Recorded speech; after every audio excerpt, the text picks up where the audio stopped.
विश्वसर्ग विसर्गादि नवलक्षण लक्षिता श्रीकृष्णाख्यं परं धाम जगद्धाम नमामि तत्।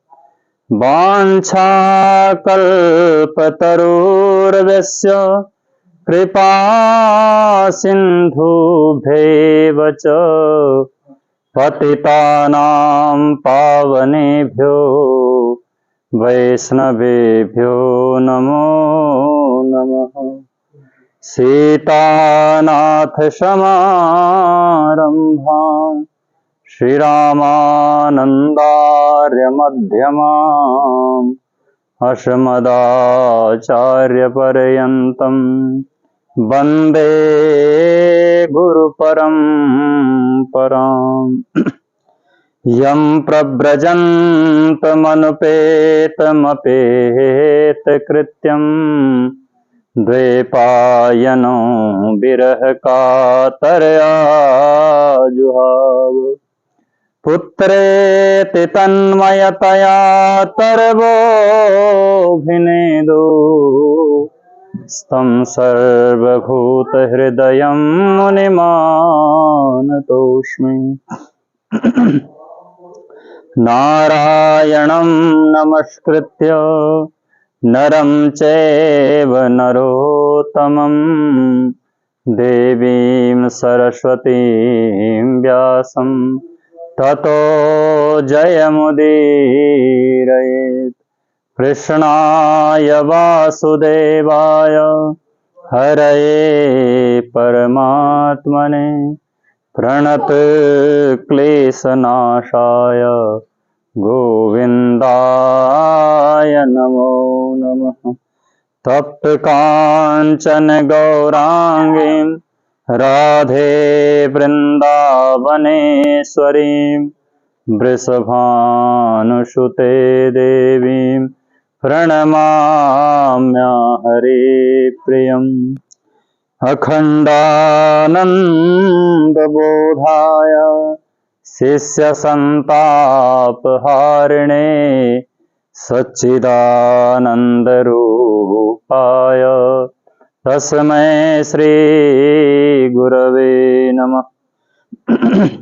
वन्दे बोधमयं नित्यं गुरुं शङ्कररूपिणं यमाश्रितो हि वक्रोऽपि चन्द्रः सर्वत्र वन्द्यते। सर्वमङ्गलमङ्गल्ये शिवे सर्वार्थसाधिके शरण्ये त्र्यम्बिके गौरी नारायणी नमोऽस्तुते। यत्र यत्र रघुनाथ कीर्तनं तत्र तत्र कृतमस्तकाञ्जलिं बाष्पवारि परिपूर्णलोचनं मारुतिं नमत राक्षसान्तकम्। जय जय श्री राधा रमण जय जय नवल किशोर जय गोपी चित चोर प्रभु जय जय माखन चोर। सब द्वारन को छाड़ के आया तेरे द्वार। हे वृषभानु की लाडली तू मेरी ओर निहार। भक्त भक्ति भगवंत गुरु चतुर नाम बपु एक। इनके पद बंदन के नाशहि विघ्न अनेक। श्री राधे गोपाल भजो मन श्री राधे। श्री राधे गोपाल भजो मन श्री राधे। श्री राधे गोपाल भजो मन श्री राधे। श्री राधे जय श्याम राधे श्री हे श्री राधे जय श्याम राधे श्री राधे जय श्री राधे गोपाल भजो मन श्री राधे श्री राधे गोपाल भजो मन जय जय श्री राधे गोपाल भजो मन श्री राधे श्री राधे गोपाल भजो मन हे श्री राधे जय श्याम राधे श्री राधे श्याम राधे गोविंद राधे श्याम हे श्याम राधे गोविंद राधे श्याम हे गोविंद राधे गोपाल राधे गोविंद राधे गोपाल राधे गोविंद राधे गोपाल राधे गोविंद राधे गोपाल राधे हे श्री राधे गोपाल भजो मन श्री राधे श्री राधे गोपाल भजो मन हे श्री राधे गोपाल भजो मन श्री राधे श्री राधे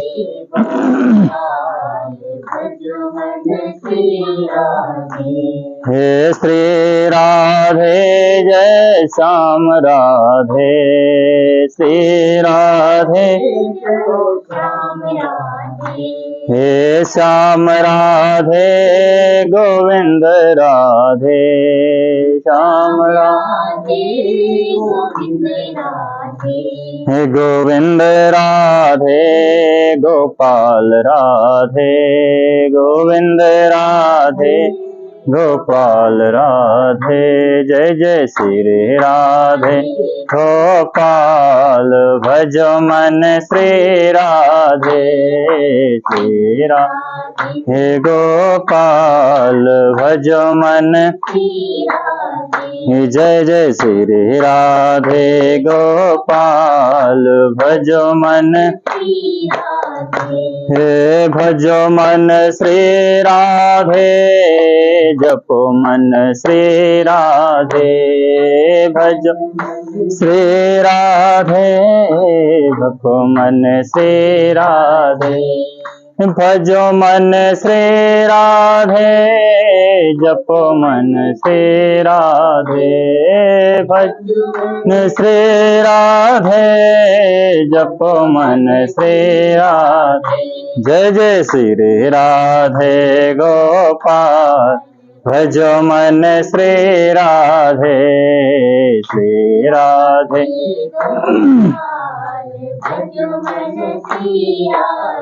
हे श्री राधे गोपाल भजो मन श्री राधे। बोलिए पुराण पुरुषोत्तम भगवान की, श्रीमद् भागवत महापुराण की, श्री सुखदेव जी महाराज की, श्री वृंदावन बाके बिहारी लाल की, श्री सतगुरुदेव भगवान की, श्री जुगल जोड़ी सरकार की, श्री राधा रानी सरकार की, श्री सीतारामचंद्र भगवान की, श्री हनुमान जी महाराज की, श्री शंकर भगवान की, जगत जननी जगदम्बा माता की, श्री गौ माता की, श्री तुलसी माता की, पतित पावनी गंगा मैया की, परम पवित्र हरिद्वार क्षेत्र की, कुब्जा मृगवन श्री ऋषिकेश धाम की, सभी इष्ट देवता कुल देवताओं की, श्री सेमनागराज भगवान की जय। श्री जगत जननी जगदम्बा माता की जय। सभी पितृ देवताओं की, सब संतन की, सब भक्तन की, सब विप्रन की जय। जय श्री राधे, जय जय श्री राधे, जय जय श्री राधे श्याम। परात्पर अखिलेश्वर अकारण करुणा वर्णालय अखिलांड कोटि ब्रह्मांड नायक नंद नंदन ब्रिचंद आनंद कंद सच्चिदानंद घन भगवान श्री कृष्ण के श्री चरणों में सहस्र कोटि नमन करते हुए पूज्य श्री सद्गुरुदेव भगवान शंकर जगत जननी मां जगदम्बा, मंचासीन सभी आचार्य वृंद, पूज्य वृंद, आवाहित प्रतिष्ठित सभी देवी देवता, सभी का हार्दिक अभिनंदन वंदन करते हुए भोगना परिवार की ओर से श्रीमद् भागवत महापुराण के मूल पारायण के माध्यम से श्रीमद् भागवत की यथ किंचित कथासार का रसापान हम सब लोग कर रहे हैं और जीवन के इन क्षणों को सार्थक कर रहे हैं, क्योंकि जीवन का जो समय है वो प्रायः हमारा व्यर्थ कर्मों में ही जा रहा है। प्रत्येक कर्म का फल केवल इसी जन्म तक, इसी शरीर तक सीमित है, इससे आगे फिर उसका कोई प्रतिफल नहीं है। लेकिन ये कथा है कि और शरीर जो है इसी जन्म तक ही रहेगा, उसके बाद ये शरीर का हमसे कोई लेना देना नहीं है। अपने ही शरीर को छोड़ के जब मनुष्य चला जाता है तो उस शरीर को देख करके जो सगे संबंधी हमसे इतना प्रेम करते थे कि एक क्षण एक पल भी हमसे दूर न रह सके और हमको नहीं मिले और ये और सो सब होता है, वही लोग फिर कहने लग जाते हैं कि भाई अब इसको उठाओ, इसको जलाओ जल्दी, नहीं तो खराब हो जाएगा, ये हो जाएगी, लाश खराब हो जाएगी। तो इसका मतलब यही है कि जब तक हमारी सत्ता थी तब तक ही इस शरीर का वजूद था, और जैसे ही हमारी जो सत्ता है, आत्म स्वरूप है, वो सत्ता चली जाती है तो शरीर का कोई वजूद नहीं रह जाता, फिर वो नष्ट प्राय हो जाता है। यद्यपि ये शरीर नष्ट होने के लिए ही जन्म लिया है इसने, और ये एक बार नहीं, ये कई बार नष्ट हो रहा है। जब से हमने जन्म लिया है तब से आज तक कितनी बार बदल चुका है। जब जैसे हम बचपन में थे वैसे फिर जवानी में नहीं रहे, जैसे हम जवानी में थे फिर वैसे बुढ़ापे में नहीं रहते, और ज्यादा जीर्ण शीर्ण हो जाता तो और स्थिति डावाडोल हो जाती है। जैसे 10 साल पहले थे वैसे आज नहीं है। तो इसका मतलब है कि नित्य प्रति ये नश्वर है, ये क्षरण होता चला जा रहा, घटता चला जा रहा है, ये बदलता चला जा रहा है। तो बदलने का मतलब है कि जो दूसरा आ रहा है नया वाला, तो पहले वाला क्षरित हो गया, नष्ट हो गया। ऐसे ही ये पल पल क्षण क्षण नष्ट होता है और एक दिन ये पूरी तरह से नष्ट हो जाएगा।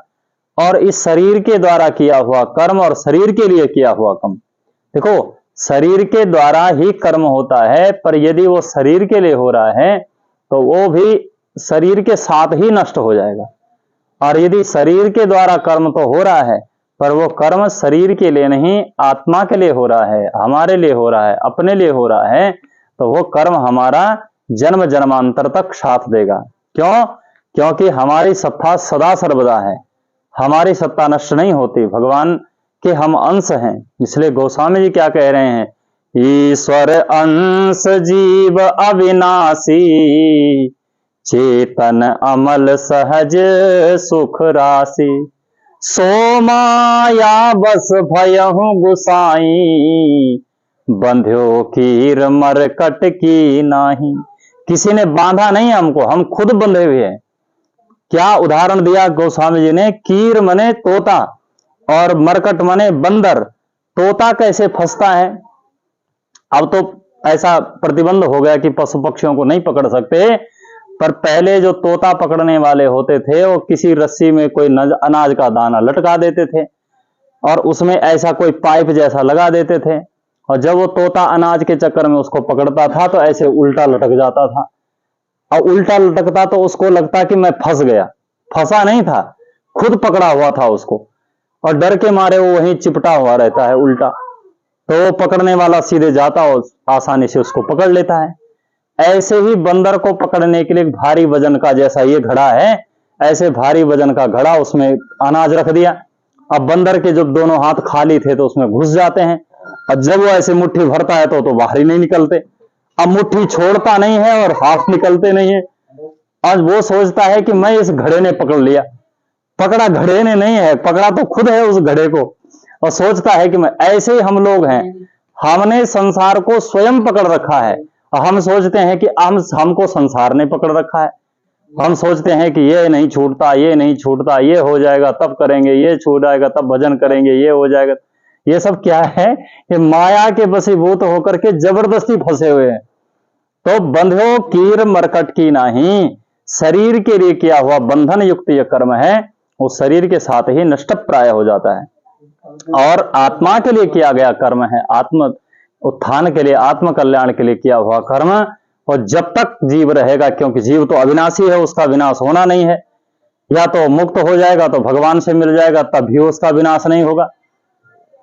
और दूसरे जन्म में भी चला जाएगा तो भी कोई शरीर प्राप्त कर लेगा, तो शरीर तो दूसरा हो जाएगा, पर आत्मा तो वही रहेगी, जीव वही रहेगा, स्वरूप वही रहेगा। तो जीव के लिए किया हुआ कर्म, अपने लिए किया हुआ कर्म, वही हमारा सार्थक है। तो अन्यान्य जो कर्म हम करते हैं, वे सब कर्म हमारा शरीर के लिए है।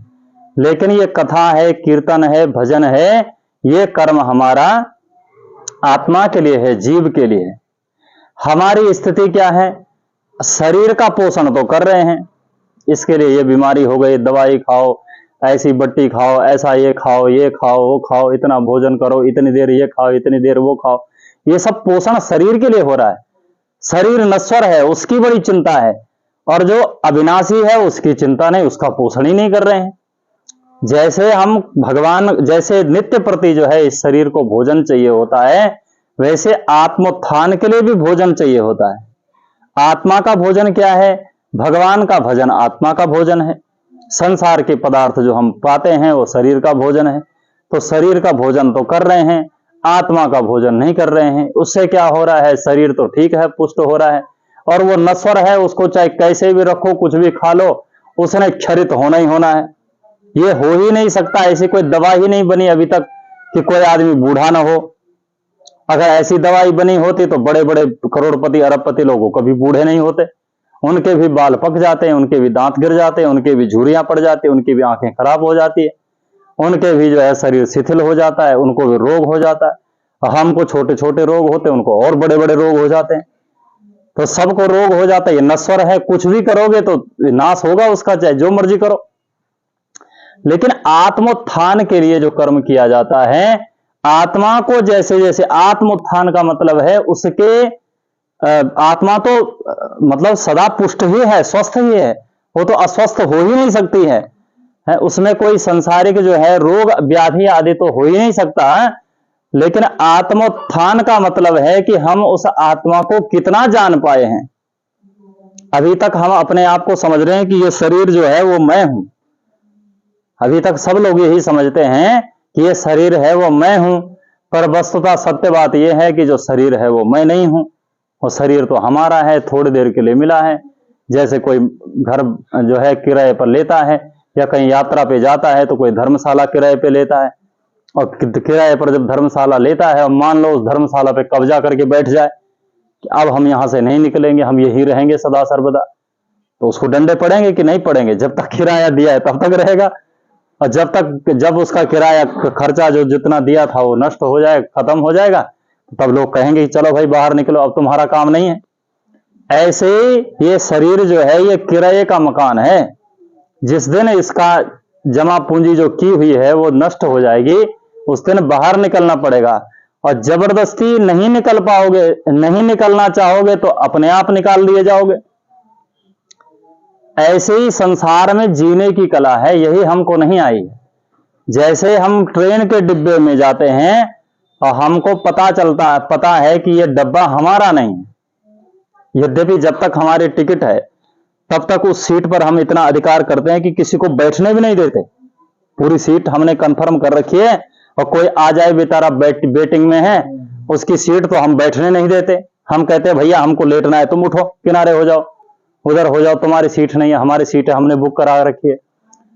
लेकिन जब तक वो कंफर्म थी तब तक तो इतना अधिकार, और जैसे ही उसका स्टेशन आ गया, जहां तक उसका कंफर्म कर रखा था, जहां तक टिकट कर रखा था, तब पूछे मुड़ के भी नहीं देखा कि वो सीट पे कौन बैठा, क्या गया, कहां गई, कैसे गई, ट्रेन कहां जाएगी, हमको कोई लेना देना नहीं।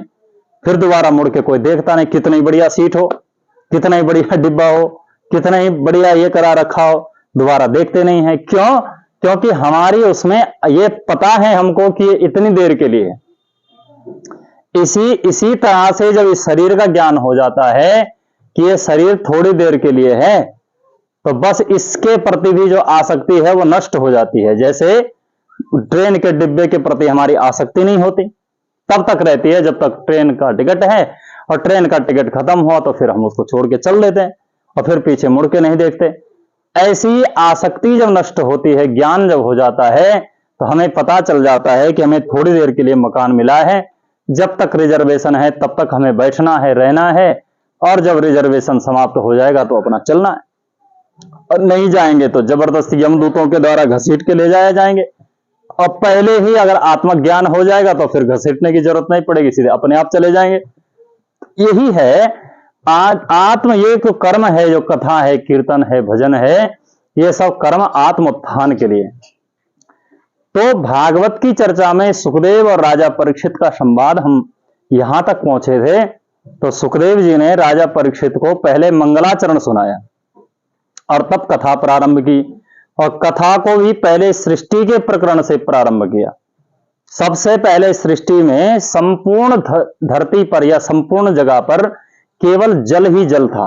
जो शास्त्रों के अनुसार सृष्टि का प्रकरण है वो इस तरह है कि संपूर्ण जगह पर केवल जल ही जल था ब्रह्मांड में, और उस जल पर जो है नारायण भगवान रहते थे, इसलिए उनका नाम है नारायण।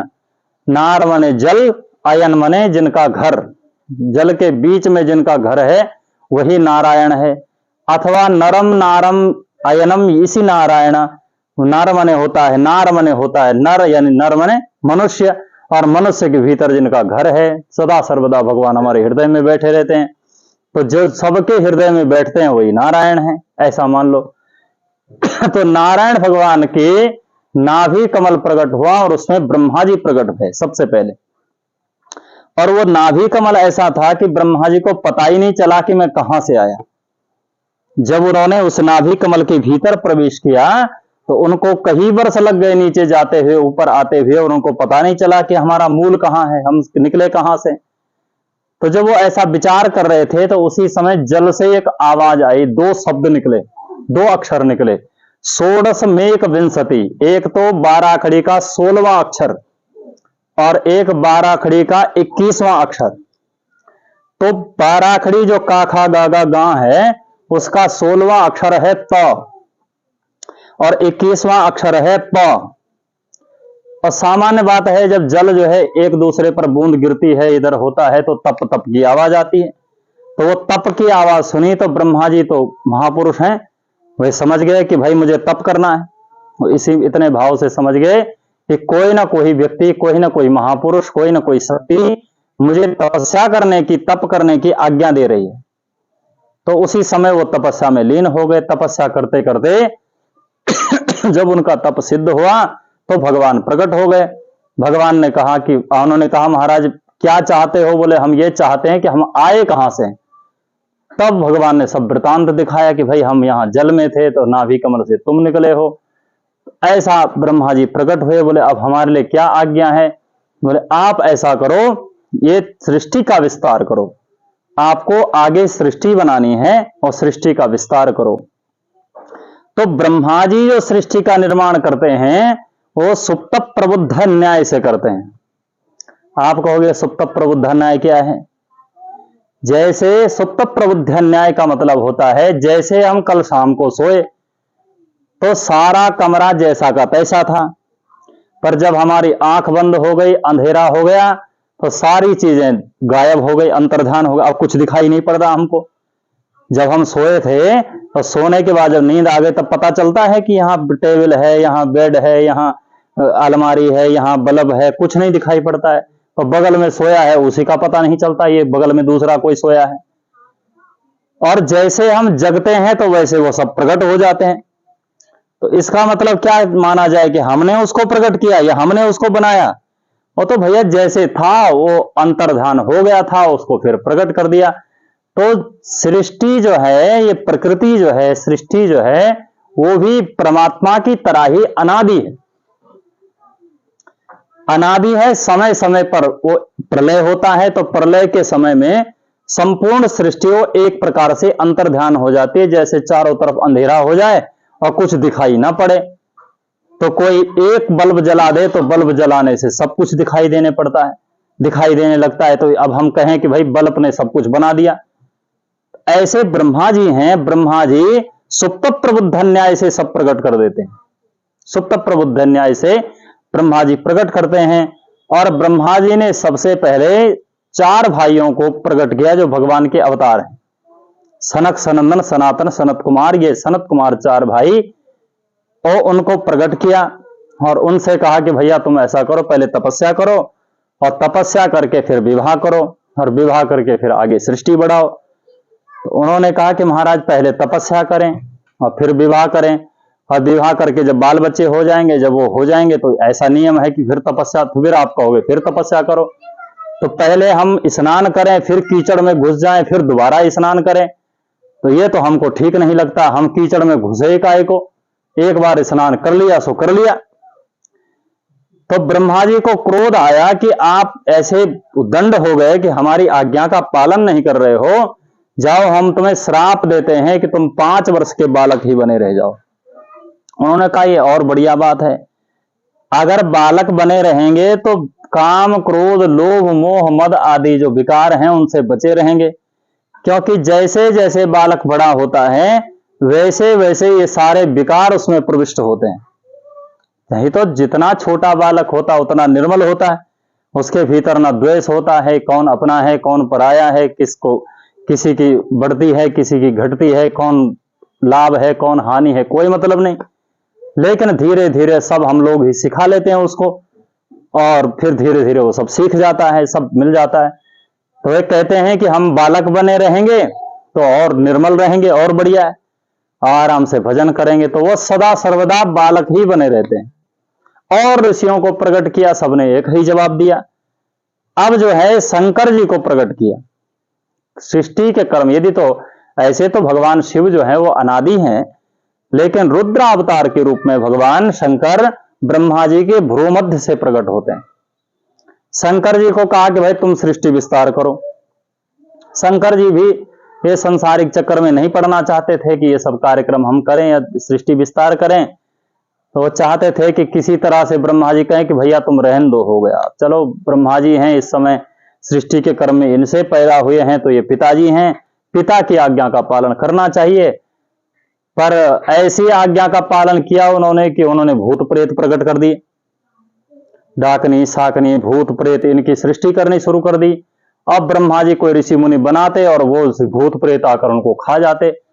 तो ब्रह्मा जी ने सोचा कि ऐसे ब्रह्मा जी से शंकर जी सृष्टि करेंगे तो ये तो सारी सृष्टि में जितने लोग खाली भूत ही प्रेत रह जाएंगे और दूसरा कोई रहेगा ही नहीं। तो उन्होंने हाथ जोड़ के शंकर जी को कहा कि भैया अब आप आगे इसका विस्तार मत करो, आप इन सब जो अपने दूत हैं जो भूत प्रेत पिशाच हैं इनको लेकर के एकांत में चले जाओ कैलाश में, वहां तपस्या करो।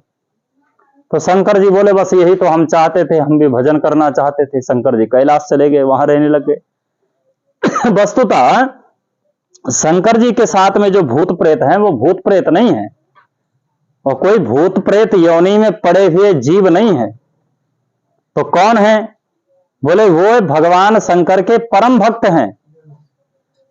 भगवान के शिव शंकर भगवान की भक्ति करके उपासना करके शिव सायुज्य उन्होंने प्राप्त किया है, शिव जी की निकटता प्राप्त की है। पर शंकर जी को रिझाने के लिए कभी भूत बन जाते हैं, प्रेत बन जाते हैं। इसका प्रमाण क्या है? तो शिव महापुराण में जब शंकर जी की बारात आती है तो ऐसे ऐसे विकट भूत प्रेत हैं, और सब भूत प्रेतों की बारात लेकर के गए। तो उसको देख करके सब नगर निवासी थर थर कांपने लगे कि कैसी बारात ले आए। नारद जी ने जैसे तैसे मैना जी को और हिमालय को भगवान शंकर की महिमा सुनाई, उनको धैर्य बंधाया कि भाई आप चिंता ना करो, ये कोई सामान्य नहीं है, इनका रूप देख करके आप मोहित ऐसे न हो, ये अनादि हैं, अपौरुषीय हैं, भगवान हैं। और नित्य प्रति ये सती जो ये पार्वती जो आपकी पुत्री है इनकी नित्य अर्धांगिनी है। ये आपको इनके माता पिता होने का सौभाग्य मिला है, ये आपका बहुत बड़ा सौभाग्य है। ये तो सुन लिया मैना जी ने, पर मैना जी ने कहा कि ठीक है, हम भगवान की महिमा को समझ गए, जान गए, पर आप शंकर जी से प्रार्थना करो कि आप ऐसे न बने रहो। जब आप सर्वसमर्थी हो तो आप ऐसे बिल्कुल पागल की तरह ऐसे न बने रहो दिगंबर। आप अपने वास्तविक जो 100 सुरम में जैसा दूल्हे का वेश होता है वैसे वेश में आप आ जाइए। ऐसी प्रार्थना लेकर के नारद जी जब शंकर जी के पास आए तो शिव पुराण में लिखा है उसी समय भगवान शंकर इतने सुंदर हो गए। भगवान शंकर जी बहुत सुंदर हैं। कोई आजकल जैसे सीरियलों में और टीवियों में ऐसे उटपटांग कोई कोई लोग दिखाते हैं, ऐसे शंकर जी नहीं है। शंकर जी बहुत सौम्य है। केवल बारात के दिन थोड़ी देर के लिए नाटक करने के लिए उन्होंने ऐसा रूप बना दिया, नहीं तो शंकर जी इतने सुंदर हैं। और उन्होंने वो सुंदरता अवतरित कर दी। उनके जो शरीर की भस्म थी वो अंगराग बन गई, चंदन बन गई। और जो उनके शरीर पर बागंबर लिपटा हुआ था वो पटांबर रेशंबर का हो गया, रेशम का पटांबर हो गया। और उनके मस्तक पर जो जटाजूट था वो सब जो है मणियों की मालाओं के रूप में परिवर्तित हो गए। जो सांप बिच्छू थे वो सब मणियां बन गई। चंद्रमा चमकने लग गया और सुंदरता और हो गई। और जब चंद्रमा चमकने लगा, इधर से गंगा जी झर रही थी और गंगा जी के झरने से चंद्रमा की जो परछाई है वो गंगा जी में पड़ रही है और ऐसे लगता है जैसे झिलमिला। बड़ा सुंदर वेश हो गया शंकर जी का। हाँ, क्या बात है। कर्पूर गौरम करुणावतार, ऐसे भगवान शंकर तो बहुत सुंदर हैं। अब जो ऋषि, जो ये भूत प्रेत थे, वो बोले वे सारे महान ऋषियों के रूप में परिवर्तित हो गए। और बढ़िया जटा जूट दाढ़ी वाले सुंदर सुंदर ऋषि और महान ऋषि तपस्वियों के रूप में वो प्रकट हो गए और बारात देकर के वो सब आनंदित हो गए। ऐसे भगवान शंकर है। तो शंकर जी का भी काम हो गया। करदम जी को प्रकट किया और करदम जी से कहा कि तुम तपस्या करो विवाह की इच्छा के लिए। पिता की आज्ञा लेकर वो चले गए। तो ब्रह्मा जी सोचने लगे कि ऐसे हम कब तक एक दूसरे को प्रकट करते रहेंगे। तब उन्होंने एक जोड़ा प्रकट किया। दाहिने भाग से श्री स्वयंभू मनु जी महाराज प्रकट हुए और बाएं भाग से महारानी शतरूपा प्रकट हुई। ये जो है नित्य दंपति हैं। अब ऐसा भी आरोप लोग करते हैं कि जब मनु जी भी और शतरूपा जी भी ब्रह्मा जी से प्रकट हुए तो भाई बहन हो गए। भाई ऐसा उन पर नहीं वो लागू होता है, क्योंकि वो नित्य दंपति हैं और वो उसी रूप में प्रकट हुए हैं। वो दंपति के रूप में ही प्रकट हुए हैं और वो आगे सृष्टि कर सकें इसके लिए कामदेव का प्राकट्य भगवान ब्रह्मा जी ने किया। और मनु शतरूपा से कहा कि तुम आगे बढ़ाओ। और मनु शतरूपा जब पृथ्वी को ढूंढते हुए गए तो उनको पृथ्वी नहीं मिली। जब धरती पर गए तो धरती पर जाकर के उनको धरती नहीं मिली। तो बोले धरती गई कहां? तो बोले पहली सृष्टि जो दिव्य सृष्टि है इससे पहले की, उस दिव्य सृष्टि में से एक ऐसा राक्षस है, उसने धरती को उठा करके जलमग्न कर दिया, जल में ले गया। तो कभी लोग ये भी आपत्ति करते हैं कि भाई जल तो सब पृथ्वी पर ही है, तो वो अलग से जल में कहां ले गया? पृथ्वी कोई ऐसा गेंद जैसा तो है नहीं जो उठा करके ले गया हो। है ऐसा तो नहीं है कि कहीं समुद्र पड़ा हो, छोटा सा गेंद हो उठाकर ले गया हो।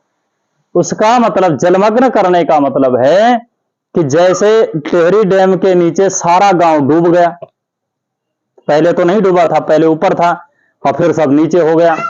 ऐसे अपनी माया के प्रभाव से अपनी माया की प्रबलता से उस हिरण्याक्ष ने सारा जो थल भाग था वो सारा जलमग्न कर दिया। मतलब सारा जल ऊपर कर दिया अपनी माया से और जितने पृथ्वी थी सब नीचे कर दी। ऐसे डुबा दी जैसे कोई शहर डूबता है, ऐसे डुबाइए। और उस पर अधिकार करके बैठ गया। तो मनु जी महाराज ब्रह्मा जी के पास आए, महाराज बड़ी मुश्किल हो गई, अब पृथ्वी पर हमको सृष्टि करनी थी, पृथ्वी तो है ही नहीं, अब क्या करें? तो ब्रह्मा जी को उसी समय खींक आई और ब्रह्मा जी के नासिका से 12 भगवान प्रकट हुए। उसी समय विशाल 12 भगवान का शरीर हुआ और 12 भगवान ने हिरण्याक्ष का उद्धार करके और धरती को अपने दाढ़ों पर उठा करके अपनी ही योग माया से उसको यथा स्थान पर जैसे थी वैसे ही स्थापित कर दिया। ऐसा भाव, ऐसा स्थापित कर दिया। मनु जी महाराज का धरती पर पहला राज्य हुआ और उनके 2 बेटा हुए, प्रियव्रत और उत्तानपाद, और उनके 3 पुत्रियां हुई, आकुति, देवहूति और प्रसूति। इधर जो है करदम जी की तपस्या पूरी हुई, भगवान प्रकट हुए और भगवान ने करदम जी से आकर के कहा कि हे करदम जी, बताओ तुम्हें क्या चाहिए, क्या वरदान चाहते हो। तो करदम जी ने कहा कि महाराज हमें क्या वरदान चाहिए, सारे संसार तो आपके लिए कर्म करता, आपके लिए तपस्या है, सारे साधनों का फल है भगवान की प्राप्ति। आपकी जब प्राप्ति हो गई तो अब मुझे और क्या आवश्यकता है। बोले नहीं नहीं, आवश्यकता तो नहीं है, पर तुम जब तपस्या करने आए थे तो इस इच्छा से आए थे कि हम विवाह करेंगे, इसका मतलब है अब तुम्हें हमारी इच्छा से विवाह करना पड़ेगा। जो कार्य अपनी इच्छा से, अपने ही अभिमान, देहाभिमान को लेकर के होता है, वो कार्य बंधन युक्त होता है, और जो कोई भी कर्म जो है वो भगवान की इच्छा से होता है, वो बंधन युक्त नहीं होता है। हम लोग जो कर्म करते हैं अपनी इच्छा से करते हैं, अपने देहाभिमान से करते हैं, उससे हमारा बंधन हो जाता है। करदम जी विवाह कर रहे हैं, उनको बंधन नहीं हो रहा है। ध्रुव जी महाराज 36,000 वर्ष का राज्य ग्रहण कर रहे हैं, उनको बंधन नहीं हो रहा है। क्यों? क्योंकि वह सब कुछ जो है वो भगवत इच्छा से कर रहे हैं, भगवान की इच्छा से कर रहे हैं। तो करदम जी ने कहा कि महाराज हम विवाह तो कर लेंगे, पर हम तो इतने बड़े तपस्वी हैं, ऐसे तपस्वी हैं, ऐसे तपस्वी को कौन अपनी बेटी ब्याहेगा, और कौन ऐसी कन्या है जो हमारे अनुकूल हो। तो बोले आप चिंता न करो, श्री मनु जी महाराज और शत्रुपा महारानी अपनी पुत्री देवहूति को लेकर आ रही है, आप उनसे विवाह करो। तो उसी समय मनु जी महाराज आ गए, शत्रुपा जी आ गए देवहूति जी को लेकर के, और करदम जी के साथ में देवहूति का विवाह हो गया। अब देखो हमारे भारतवर्ष में यह नियम नहीं था कि दूल्हे के पास कितनी संपत्ति है, कितना कमाता है, कितनी बड़ी नौकरी है। और जब से ये ड्रामा शुरू हुआ है तब से जो है विवाहों के संबंध जो है वो सौदागरी हो गई, और किसी का संबंध ठीक नहीं, सबकी स्थिति खराब है। विवाह होते ही महाराज 2-3 वर्ष हो जाते हैं। यहां तो चलो अपने गढ़वाल में अभी भी थोड़ा सा सुरक्षा है, ठीक है, अभी तो मर्यादा है, और नीचे महाराज 1 वर्ष नहीं होता उसके बाद तुरंत तलाक हो जाता है, 2 वर्ष नहीं होता तलाक हो जाता, पति पत्नी में झगड़े हो जाते हैं, 2-2 वर्ष हो गए एक दूसरे से बातचीत नहीं कर रहे हैं। अब इतने लोभ के कारण जो है लोग रिश्ता करते हैं, उसमें ये नहीं देख सदाचार, शौचाचार क्या है क्या नहीं, इसका कुछ नहीं विचार कोई करता है। बस केवल इस चीज का विचार होता है कि जमीन कितनी है, मकान कितना बड़ा है, नौकरी कितनी बड़ी है, लड़का क्या कर रहा है, इसी का विचार हो रहा है। लेकिन भारत हमारी संस्कृति का विचार हम क्यों नहीं करते कि एक तपस्वी ऐसा है जिसके पास रहने के लिए घर नहीं है, और जो अपनी बेटी को लेकर ब्याहने आया है वो चक्रवर्ती सम्राट है पूरी धरती का, और अपनी बेटी को ब्याह कर गया तो मुड़ के देखा भी नहीं कि बेटी कैसी। और करदम जी ऐसे विचित्र कि देवी को ले गए, और देवहूति माता को ले गए और कहा कि चलो गृह प्रवेश करो। और गृह प्रवेश कहां करें, कुटिया बनी थी, नीचे चूहों के बिल थे, ऊपर पक्षियों के घोंसले बने हुए थे। और उस देवी ने कहा कि भाई हम कहां रहेंगे, यहां तो सब चूहे और बिल्लियां सब कूद रही हैं।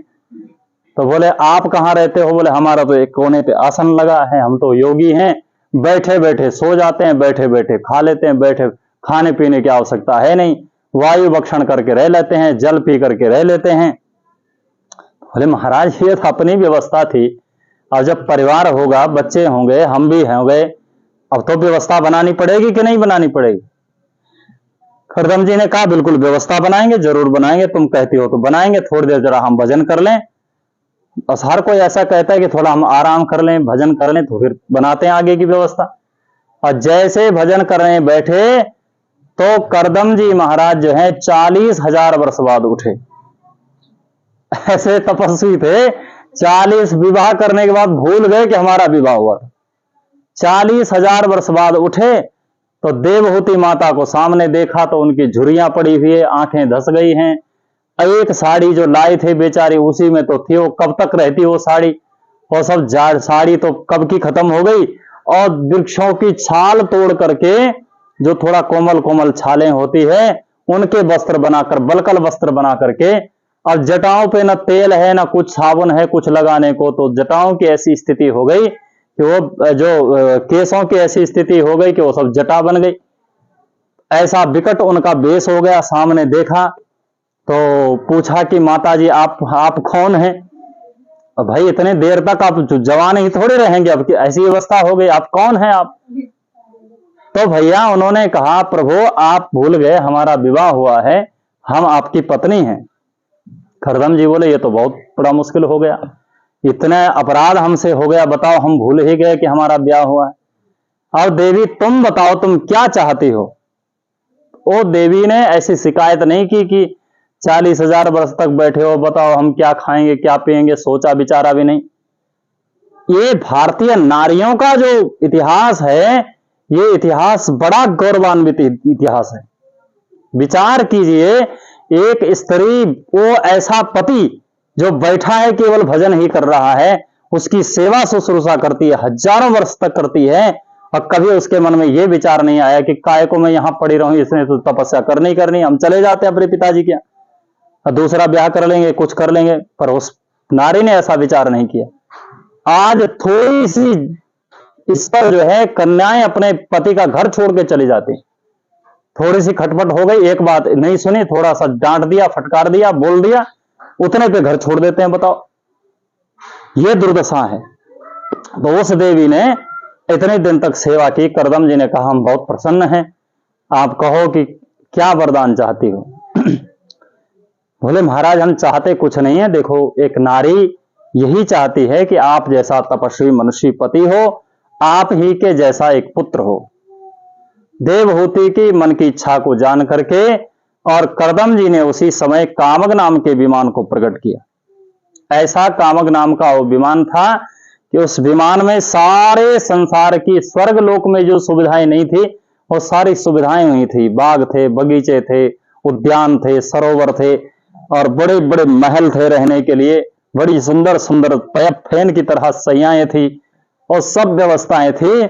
और ऐसी व्यवस्था थी कि ऐसा विमान था कि अभी मन इच्छा करे तो स्वर्ग लोक चला जाए, इच्छा करे तो वैकुंठ चला जाए, इच्छा करे तो पृथ्वी पे आ जाए, और जहां इच्छा करे वहां चला जाए, मन की इच्छा से चलता था। कामक नाम ही उसका था। उस कामक नाम के विमान में करदम जी और देवहूति ने हजारों वर्षों तक विहार किया। और उसमें एक और विशेषता थी, एक सरोवर था, दिव्य सरोवर, और करदम जी महाराज और देवहूति महारानी जब उस सरोवर में डुबकी लगाई तो दोनों जवान बनकर 16, 17, 18 वर्ष के होकर के निकल आए। उसी समय हले को अप्सराएं प्रकट हो गई और सब उनकी सेवाओं में उपस्थित हो गई। तो देखो ये त्याग की जो कथा है, ऐसा नहीं समझना चाहिए कि कलयुग में और ये त्रेता में और सतयुग में ऐसा होता होगा। कलयुग में ऐसा नहीं हो सकता है। तो हम आपको कलयुग की एक घटना बताते हैं। इस भारतवर्ष के एक महान महापुरुष हुए, उनका नाम है वाचस्पति मिश्र। यह ज्यादा पुरानी घटना नहीं है, खाली 300, 400, 500 साल पुरानी घटना है। तो वाचस्पति मिश्र नाम के एक महापुरुष हुए, उन्होंने व्याकरण पर एक टीका लिखी है। वो टीका आज भी चलती है, आज भी लोग जो व्याकरण पढ़ने वाले हैं वो पढ़ते हैं उसको। तो वो टीका लिखने में इतने मशगूल हो गए, ऐसे खो गए कि उनको याद ही नहीं रहा कि मेरा विवाह हो रखा है। तो टीका लिखते थे और उनकी ब्याह हो गया, अब भूल गए कि ब्याह हुआ था, और उसी में लिखने में लगे रहे, क्योंकि अब उसे लिखने के लिए तो सोचना विचारना पड़ता, उसी में लगे रहते थे। और जो पत्नी थी वो महारानी ऐसी थी, वो ऐसी दिव्य स्त्री थी, वो भोजन बना करके देती, रख देती, और उनको ध्यान आ गया कि भोजन पड़ा है तो कर लिया, और नहीं ध्यान आया तो भोजन की थाली ऐसी पड़ी रह जाती, और वो देवी उस थाली को वापस ले जाती और दूसरी थाली वहां रख देती। और ऐसा एक नहीं, दो नहीं, 50 वर्ष तक रहा। 50 वर्ष तक उनको पता ही नहीं चला कि मेरा ब्याह हो गया। अब 50 वर्ष के बाद एक दिन क्या हुआ कि वो लिखते लिखते ऐसे कुछ सोच रहे थे, और कलम ऐसे मुंह पर रखकर ऐसे सोच रहे थे, और उसी समय वो देवी आई, और जो दीपक की बत्ती थी वो थोड़ा कमजोर हो रही थी, और वो दीपक की बत्ती उठा रही थी, तो झट से उस पर नजर पड़ गई, और वो आश्चर्यचकित हो गई कि देवी मेरे एकांत कमरे में मेरे साथ कहां से आ गई। अब किसी के साथ भी कोई पुरुष हो स्त्री हो, कोई अनजान व्यक्ति आ जाए रात को अचानक, तो आश्चर्य होगा। तो उन्होंने आश्चर्य से कहा कि हे देवी, आप कहां से और कौन हो, और हमारे कक्ष में एकांत में क्या कर रही हो? तो अरे बोले भगवान, आप तो लिखने पढ़ने में लगे रहते हैं, आप भूल गए हैं, हम आपकी पत्नी हैं, हमारा ब्याह हो रखा है। उन्होंने कहा कि हे भगवान, ये तो हमसे बड़ी भूल हो गई, अब बताओ इतना बड़ा अपराध हो गया देवी, अब हम आपको क्या दे सकते हैं? उस देवी ने कहा कि देना मेना कुछ नहीं है, हमने आपकी सेवा कर दी, हमारा कर्तव्य था, कोई बात नहीं। उन्होंने कहा वाचस्पति मिश्र ने कि देखो, स्त्री का सौभाग्य दो ही तरह से होता है, या तो वो सौभाग्यवती है और या तो वो पुत्रवती है। अगर वो सौभाग्यवती है, पुत्रवती नहीं है, तो भी उसे सौभाग्यशालिनी नहीं माना जाता है, और यदि वो पुत्रवती है, सौभाग्यवती नहीं है, तो भी उसे सौभाग्यशालिनी नहीं माना जाता है। तो सौभाग्यवती तो तुम हो, लेकिन पुत्रवती नहीं हो। अब पुत्र कहां से होना है? तो 50 वर्ष तक पता ही नहीं कि ब्याह हो रखा है। लेकिन संसार का देखो देवी, संसार का कोई पुत्र होगा, किस लिए पुत्र होता है? हमारा नाम लेगा, हमारे लिए कुछ करेगा, हमारी याद करेगा। संसार का बेटा होता है, कितनी देर तक याद करता है? थोड़ी देर रहता है, फिर कुछ साल में मर जाता है, नष्ट हो जाता है। 1-2 पीढ़ी तक लोग श्राद्ध में और उसमें कुछ देर तक याद कर लेते हैं। अब फिर हमको ही पता नहीं कि हमारे दादा का, परदादा का है, सबको नाम याद, किसी को याद नहीं। दादा का हो जाएगा, परदादा का नहीं होगा, परदादा का होगा तो उनके ऊपर वालों का नहीं होगा। 1-2 पीढ़ी तक ही नाम याद रहते हैं, और तब फिर श्राद्धों में लोग ढूंढ करके, पूछ करके, तब जा करके वो थोड़ा सा, जो लोग थोड़ा करना जानते हैं, करते हैं, श्रद्धावान लोग, वो तो याद रखते हैं, जो नहीं करते हैं उनको वो भी लेना देना नहीं। तो संसार का बेटा तुम्हें 1 वर्ष, 2 वर्ष, 3 पीढ़ी, कितने देर तक याद रखेगा? मैं तुम्हें ऐसा पुत्र देता हूं जो कई हजारों, सैकड़ों वर्ष तक तुम्हारी याद बनी रहेगी। तो जो टीका लिख रहे थे, उस टीका, उनकी पत्नी का नाम था भामती, और उस टीका का नाम ही उन्होंने भामती टीका रख दी। भामती टीका के नाम से वो आज भी जब व्याकरण में कोई प्रवेश करता है तो उसे भामती टीका में प्रवेश करना पड़ता है। तो देखो, ऐसी घटनाएं कलयुग में भी हो जाती है, ऐसा कोई ऐसा नहीं। तो करदम जी महाराज हजारों वर्षों तक रहे, उसमें 9 कन्याएं हुई, और अंत तो गत्वा, हमने कल भी निवेदन किया था कि संसार का, भगवान के भजन का, तपस्या का स्वाद जिसको लग जाता है, वो संसार का भोग कुछ भी नहीं समझता है। वो कभी संसार का भोग उसे आकृष्ट नहीं कर सकता। हजारों वर्षों के भोग करने के बाद भी अंत में करदम जी बोले कि देवी, अब तो बहुत हो गया, अब रह लिए तुम्हारे चक्कर में, तुम्हारी वजह से, तुम्हारी इच्छा के लिए हमने ये सब भोग स्वीकार कर लिया, अब ये भोग के लिए जीवन नहीं है, हम तपस्या करने जाना चाहते हैं। तो देवहूति माता ने कहा कि ठीक है, आप तपस्या करने जाओ, लेकिन एक बात सुनो, आप अगर पुत्र के पिता होते तो तुम्हारी जिम्मेदारी कम होती। तुम एक पुत्री के पिता हो, और एक पुत्री के नहीं, 9 बेटियों के पिता हो। तुम्हारी जिम्मेदारी, जब तक इन बेटियों का विवाह नहीं हो जाता, आप ये कर्तव्य को छोड़कर नहीं जा सकते। भगवान ने जो कर्तव्य हमें दिया है, उस कर्तव्य का हमें निश्चल पूर्वक और निष्काम भाव से उसका पालन करना चाहिए। आप पहले बेटियों का विवाह करो और फिर जाओ। चलो देवी, ठीक है, तुम्हारी बात मान लेते हैं। मायूस हो गए बेचारे। लेकिन भगवान का जो भक्त होता है, शरणागत भक्त होता है, उसके सारे काम भगवान करते हैं, सारे संपूर्ण काम भगवान शरणागत के करते हैं। शरणागत के काम के लिए भगवान खड़े रहते हैं हाथ जोड़े, कि कब कोई काम बताए, कब कोई विचार करे, और कब मैं उसे पूरा करूं। जैसे करदम जी की मन की इच्छा हुई, जैसे करदम जी के मन की इच्छा हुई कि मेरे पुत्रियों का ब्याह हो जाए, उसी समय ब्रह्मा जी प्रकट हो गए। भगवान करने वाले ब्रह्मा जी प्रकट हो गए, बोले महाराज कैसे पधारे? बोले ऐसे पधारे, हमारे पास भी 9 बेटा हैं, तुम्हारे पास 9 बेटियां हैं, आप अपनी पुत्रियों का विवाह हमारे पुत्रों से कर दो। ये है भगवान का काम।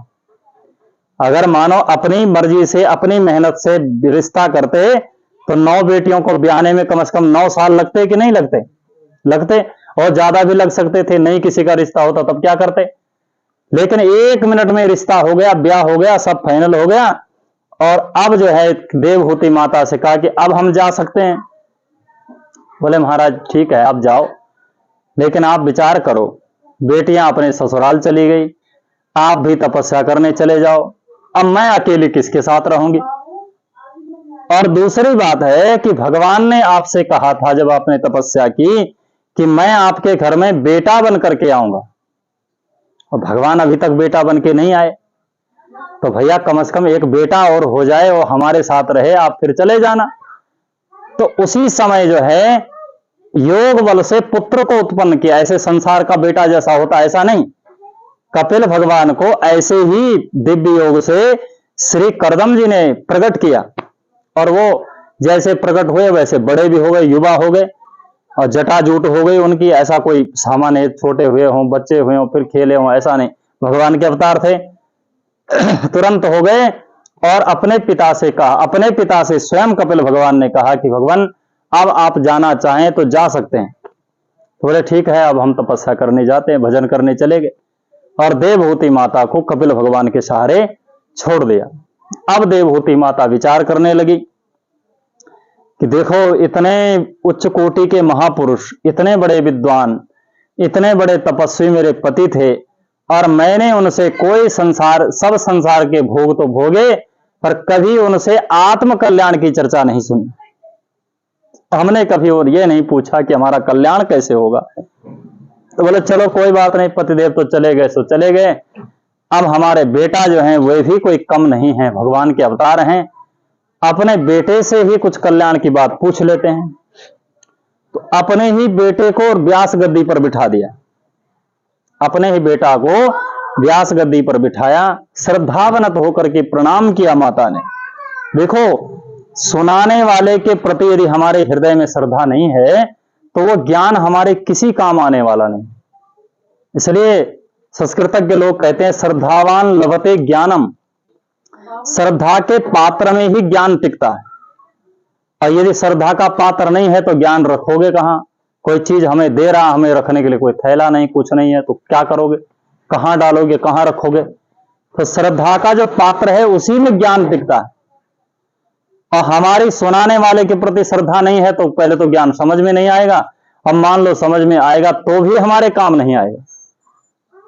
तो बेटा होने के बाद भी ऐसी श्रद्धा उन्होंने अपने पुत्र के प्रति कर ली कि अपने बेटे को साष्टांग प्रणाम किया। और आप सारा देवहूति माता और कपिल भगवान का उपाख्यान सुनेंगे और पढ़ेंगे भागवत में, कहीं भी देवहूति माता ने अपने पुत्र को बेटा नहीं कहा। और वो कहती हैं कि हे प्रभु, हे नाथ, हे करुणानिधान, ऐसे शब्दों का प्रयोग है, पर कहीं उन्होंने बेटा नहीं कहा। उन्होंने सोचा यदि बेटा कह दिया तो बेटे का भाव आ जाएगा, और बेटे के प्रति वात्सल्य हो सकता है, श्रद्धा नहीं हो सकती। अब वात्सल्य हो जाएगा तो जो ज्ञान ये दे रहे हैं वो मेरे ही काम नहीं आएगा। तो देवहूति माता पूछ रही है, निर्विण्णा नितरा भूमन असनिंद्रिय तर्षणात् येन संभाव्यमानेन प्रपन्नान्धतम प्रभु। बोले हे नाथ, हे प्रभु, मेरी ये इंद्रियां मेरे बस में नहीं हो रही। संसार के छोड़ो, स्वर्ग लोक के देवताओं को भी जो भोग सुलभ नहीं है वे सारे भोग इन इंद्रियों को प्राप्त हो गए, पर अभी तक ये इंद्रियां शांत ही नहीं हो रही हैं। सारी इंद्रियां विषय की ओर लोलुप होती चली जा रही हैं, भागती चली जा रही हैं, और जब तक ये इंद्रिय लोलुपता समाप्त नहीं होती है तब तक भगवान का भजन ठीक से नहीं हो सकता है। इंद्रियां इतनी खतरनाक है, ये 10 इंद्रियां, 5 ज्ञान इंद्रियां, 5 कर्म इंद्रियां, इनके लिए प्रहलाद जी महाराज कहते हैं बहव्या सपत्नी गेह पतिम लुनंती। प्रहलाद जी महाराज कहते हैं बहव्या सपत्नी गेह पतिम लुनंती, जैसे एक ही आदमी की 10 पत्नियां हो। अब बताओ उसकी हालत कैसी होगी। कोई भी गृहस्थ व्यक्ति इसका अनुभव कर सकता है कि 10 पत्नियां जिसकी होगी उसके क्या हाल होंगे। और वो 10 की 10 पत्नियां उसे अपनी अपनी इच्छाओं की ओर खींच रही है। ये जीवा चाहती है कि हमें स्वाद प्रदान करो, नेत्र चाहते हैं हमें दर्शन प्रदान करो, और त्वचा चाहती है हमें स्पर्श प्रदान करो, और कर्ण चाहते हैं हमें संगीत प्रदान करो, नासिका चाहती है हमें सुगंधित पदार्थ प्रदान करो। बहव्या सपत्नी गेह पतिम लुनंती, जैसे कोई 10 पत्नियां किसी की हों और 10 पत्नियां, एक कहे कि आटा खत्म हो गया, दूसरी कहे चावल खत्म हो गया, दूसरी कहे बच्चों की फीस लाओ, एक एक पत्नी को संभालना मुश्किल हो रहा है और 10 पत्नियां हो जाएंगी तो क्या स्थिति हो जाएगी। एक व्यक्ति के 2 ब्याह हुए, हमने संतों से कथा सुनी है, 2 ब्याह हो गए उसके, और एक दिन उसके घर में चोर घुस आया। अब चोर घुसा था, बेचारा छुप के बैठा था अंधेरे में। अब वो पत्नियां उससे लड़ रही हैं तो एक पत्नी हाथ इधर खींचती है कि हमारे घर में ऐसा नहीं है, ला कर दो रात को, और दूसरी उधर खींच रहे, हमारे घर में ऐसा नहीं है, वो ला कर दो। वो बेचारा बार बार हाथ जोड़ रहा है कि देवी सवेरा होने दो, सब ला करके दूंगा, तेल भी आ जाएगा, मिर्च भी अरे बोले नहीं, तुम ऐसा नहीं करते, तुम इसी की बात सुनते हो, ये कहती तुम उसी की बात सुनती। ऐसा झगड़ा उनको चलता रहा। तो चोर जो बेचारा छुपा हुआ बैठा था, वो हंस गया उनका नाटक देख करके, और चोर को जब हंसी आई तो चोर को हंसी फंसा देती है। चोर यदि हंस जाए तो फंस जाता है कहीं ना कहीं, और हंसा तो पता लग गया कि चोर, पकड़ लिया उसको, चोर चोर चोर चोर। अब पकड़ करके उसको अदालत में खड़ा कर दिया और उससे कहा कि तुम कैसे आदमी हो, शरीफ घरों में जो है जाकर चोरी करते हो, बताओ क्या सजा मिलनी चाहिए तुम्हें। बोले महाराज, हमको फांसी पे चढ़ना मंजूर है, बस हमको सब सजा देना, कहीं दूसरा ब्याह मत करवा देना बस। बोले ये सजा नहीं दे देना जो इस आदमी को मिली हुई है। बताओ, आधी रात को भी बेचारे को चैन नहीं है। तो एक से दूसरी पत्नी होने पर यह दुर्दशा है, तो किसी की 10 हो जाए तो क्या स्थिति हो जाए। सिर्फ प्रहलाद जी कह रहे हैं, मेरी अवस्था, मन की अवस्था ऐसी है, बहव्या सपत्नी यह गेह पतिम लुनंती, जैसे 10 पत्नियां किसी की हो, वो बेचारा 10 के इच्छाओं को पूर्ति करने के लिए रो रहा हो, तो ये 10 इंद्रियां अपनी अपनी ओर खींच रही है। ऐसा ही माता देवहूति कह रही। तो कपिल भगवान ने कहा कि देखो माता, ये इंद्रियों को बस में करने के बहुत सारे साधन हैं। योग आध्यात्मिका पुंसः, अयोग है, आध्यात्म है, अनेक साधन है, और सबसे बढ़िया साधन यही है कि संसार के जो पदार्थ हैं उसे ग्रहण तो करो, पर उसे भगवान से जोड़ करके ग्रहण करो। जब कोई भी पदार्थ भगवान से जुड़ करके ग्रहण किया जाता है तो इंद्रियों को इंद्रियों का भोग मिल जाता है, और उसमें भोग का दोष भी नहीं रहता, वो प्रसाद बन जाता है। उदाहरण के तौर पर क्या है, नासिका सुंदर सुगंध चाहती है, तो हम संसार की सुगंध क्यों प्रदान करें। भगवान के चरण कमलों में चढ़ी तुलसी, उनके चरणों में चढ़े पुष्प, उनके चरणों में चढ़ा हुआ इत्र, उनके चरणों में चढ़ा हुआ चंदन, उसकी सुगंध इनको प्रदान करे तो नासिका को भोग मिल गया, भगवान से जुड़कर मिला तो कोई दोष नहीं हुआ। हम ये जीवा नाना प्रकार का भोग चाहती है, नाना प्रकार के व्यंजन पकवानों का स्वाद चाहती है, कुछ भी चाहती है, दे दो उसे, जो भगवान को भोग लग सकता है उसे भगवान को अर्पित करके फिर उसे प्रदान कर दो, तो जब प्राप्त हो जाएगा तो भोग नहीं माना जाएगा, प्रसाद ही माना जाएगा। नाना प्रकार के वस्त्र हम धारण करते हैं, वो भगवान को अर्पित करो फिर धारण करो, उसमें कोई दोष नहीं है। इसी को गोस्वामी तुलसीदास जी कहते हैं, प्रभु प्रसाद सुचि सुभग सुभाषा, सादर जासु लहै नित नासा, तुम ही निवेदित भोजन करही, प्रभु प्रसाद पट भूषण धरही। भगवान के चरण कमलों में चढ़ी हुई तुलसी को ग्रहण करके, प्रसाद ग्रहण करके कोई करता है, या भगवान को निवेदित करके भोजन करता है, उसके मन की पवित्रता, मन उसका पवित्र हो जाता है। भगवान का प्रसाद पा करके भगवान का भक्त जो है वो माया को जीत लेता है। देखो, बड़े बड़े योगी यति हजारों हजारों वर्ष कल्प तक तपस्या करते हैं, पर वो माया को जीतने के लिए कहते हैं कि हम माया को नहीं जीत सकते। लेकिन भगवान के भक्त हैं श्री उद्धव जी महाराज, और उद्धव जी महाराज कहते हैं भगवान हमने माया को जीत लिया। तो भगवान ने कहा कि तुमने माया को कैसे जीता। बोले त्वयोपभुक्त स्रगंध बासोलंकार भूषिता, उच्चिष्ट भोजिनो दासात तब मायाम जहे मही। आपका प्रसादी चंदन लगाकर आपका प्रसादी माला पहन करके, आपका प्रसादी भोजन करके मैंने माया को जीत लिया। भगवान का जो भक्त वैष्णव है वो भगवान को भोग लगाकर भोजन करके माया को जीत लेता है। बताओ कितना सरल काम है। तो कपिल भगवान ये कह रहे हैं, बोले ये होगा कैसे? बोले जब हमारा किसी न किसी संत महापुरुष से, जो भगवान का भक्त है, उससे संपर्क संबंध हो जाएगा।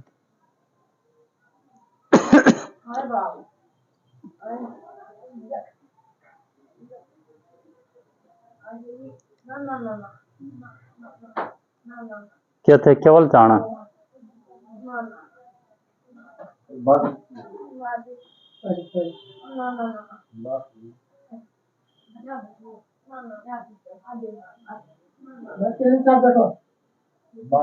हमारा संपर्क संबंध किसी महापुरुष से हो जाए तो महाराज हमारे जीवन में ये सब गुण आ जाते हैं। तो वो सारे गुण जो है, प्रसंग मज्जरम पासम आत्मना कवयो विधो सैव साधु सुकृतो मोक्ष द्वार उपावृतः। माता से कपिल भगवान कह रहे हैं, हे माता, ये जो आसक्ति का बंधन है ये बड़ा खतरनाक बंधन है।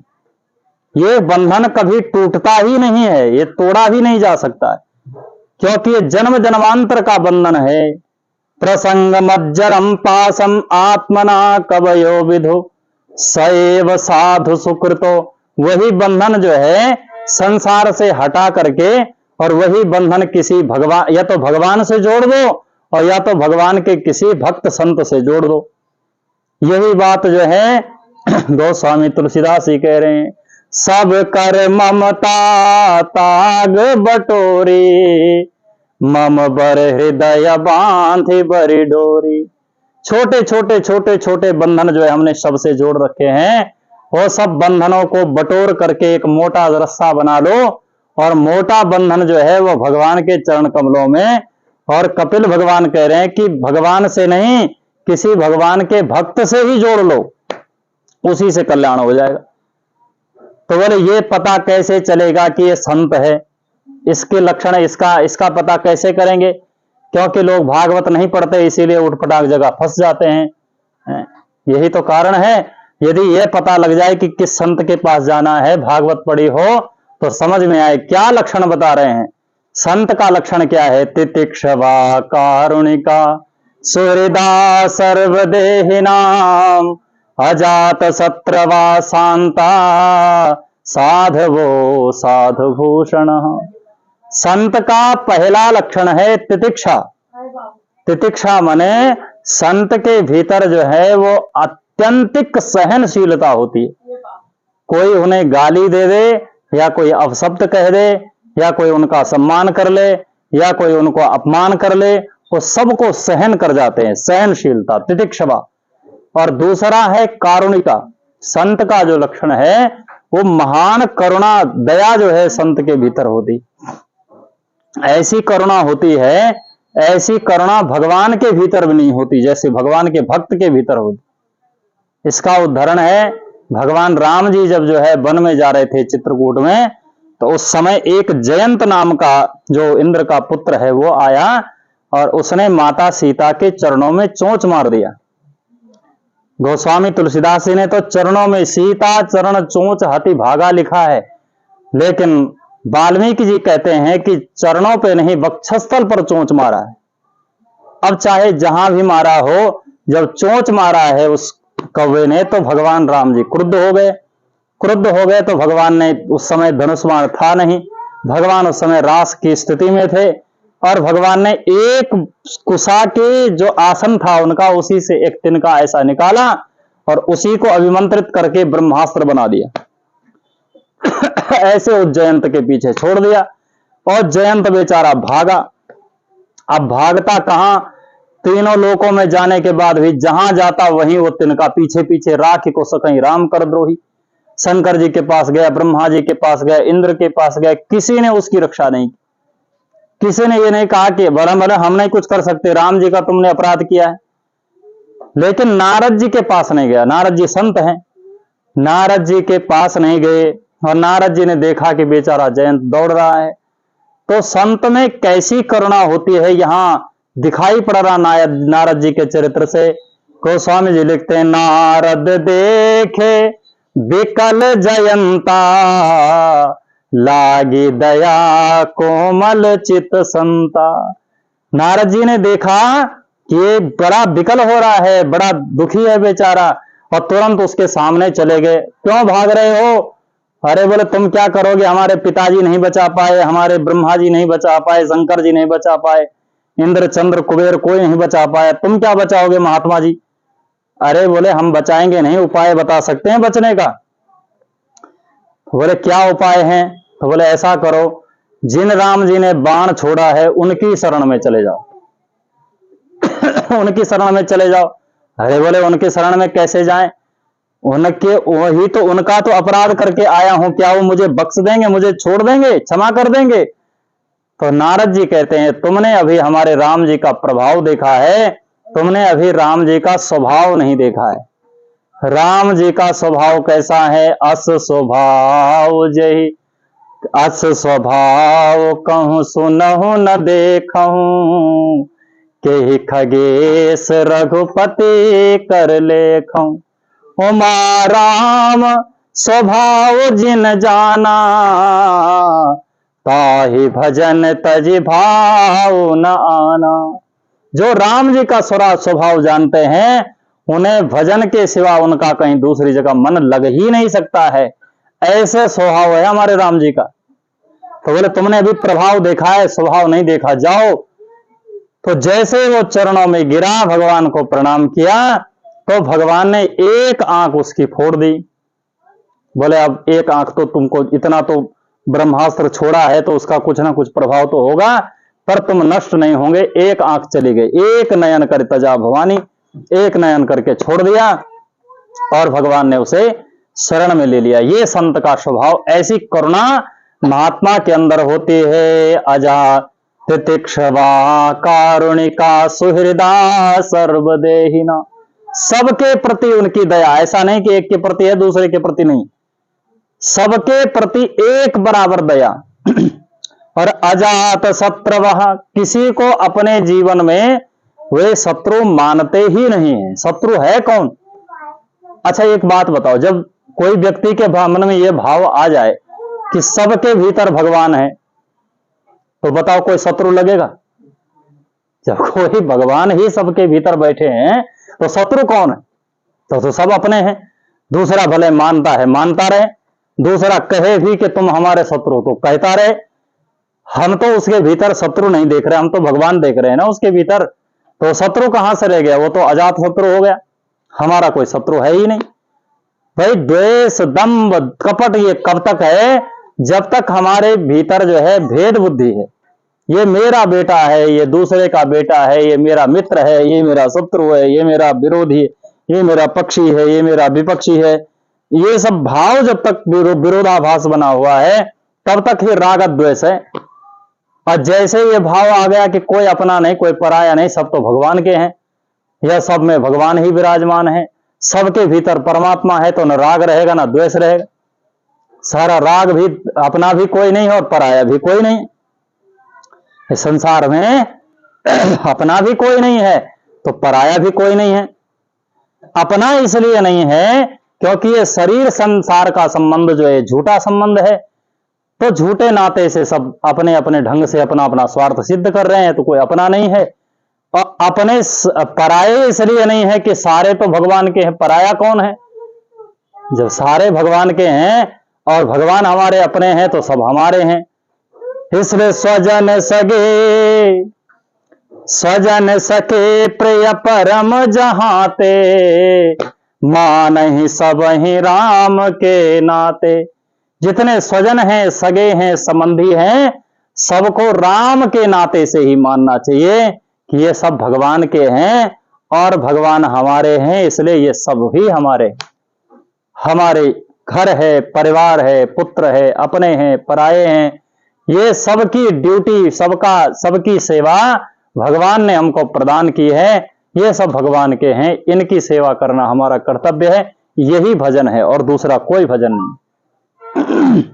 इन महात्माओं के संग में रह करके उसका मन धीरे धीरे भगवान में लग जाता है और भगवान से जोड़कर इंद्रियां अपने आप भगवान के रस की ओर, ये संसारी रस छोड़ करके भगवत रस की ओर दौड़ने लग जाती है।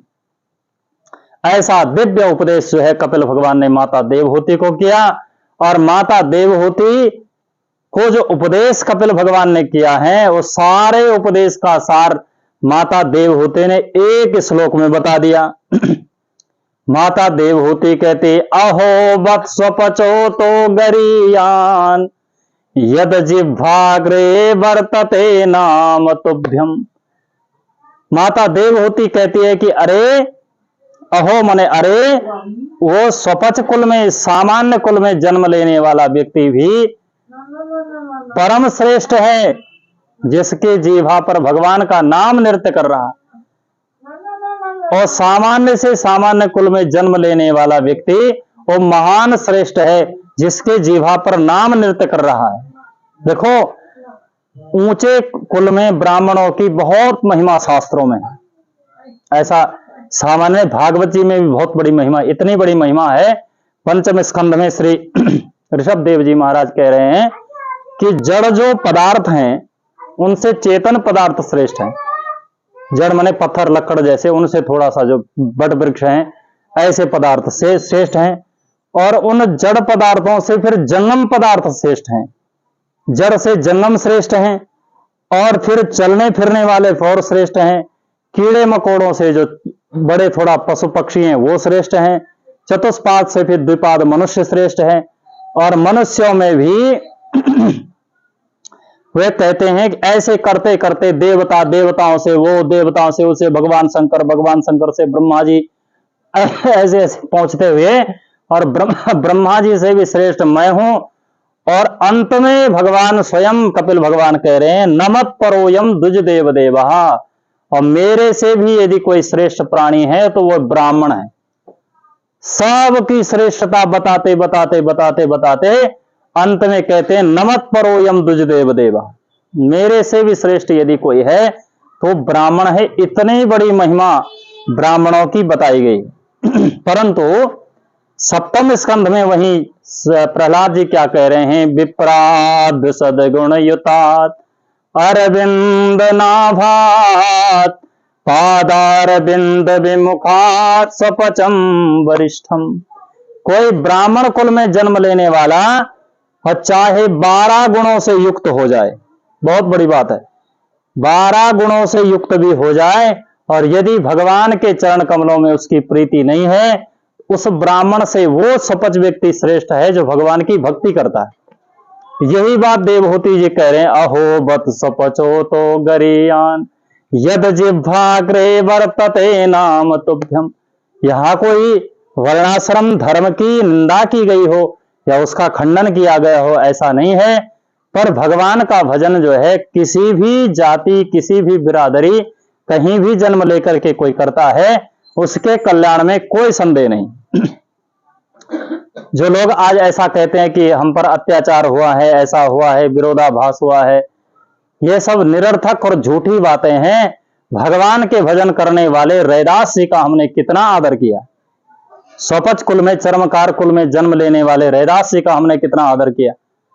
रैदास जी के बारे में लिखा हुआ है, वर्ण धर्म अभिमान तजी और पद रज बंद हूं जासुके, संदेह ग्रंथ खंडन विमल विमल बाणी रैदास की।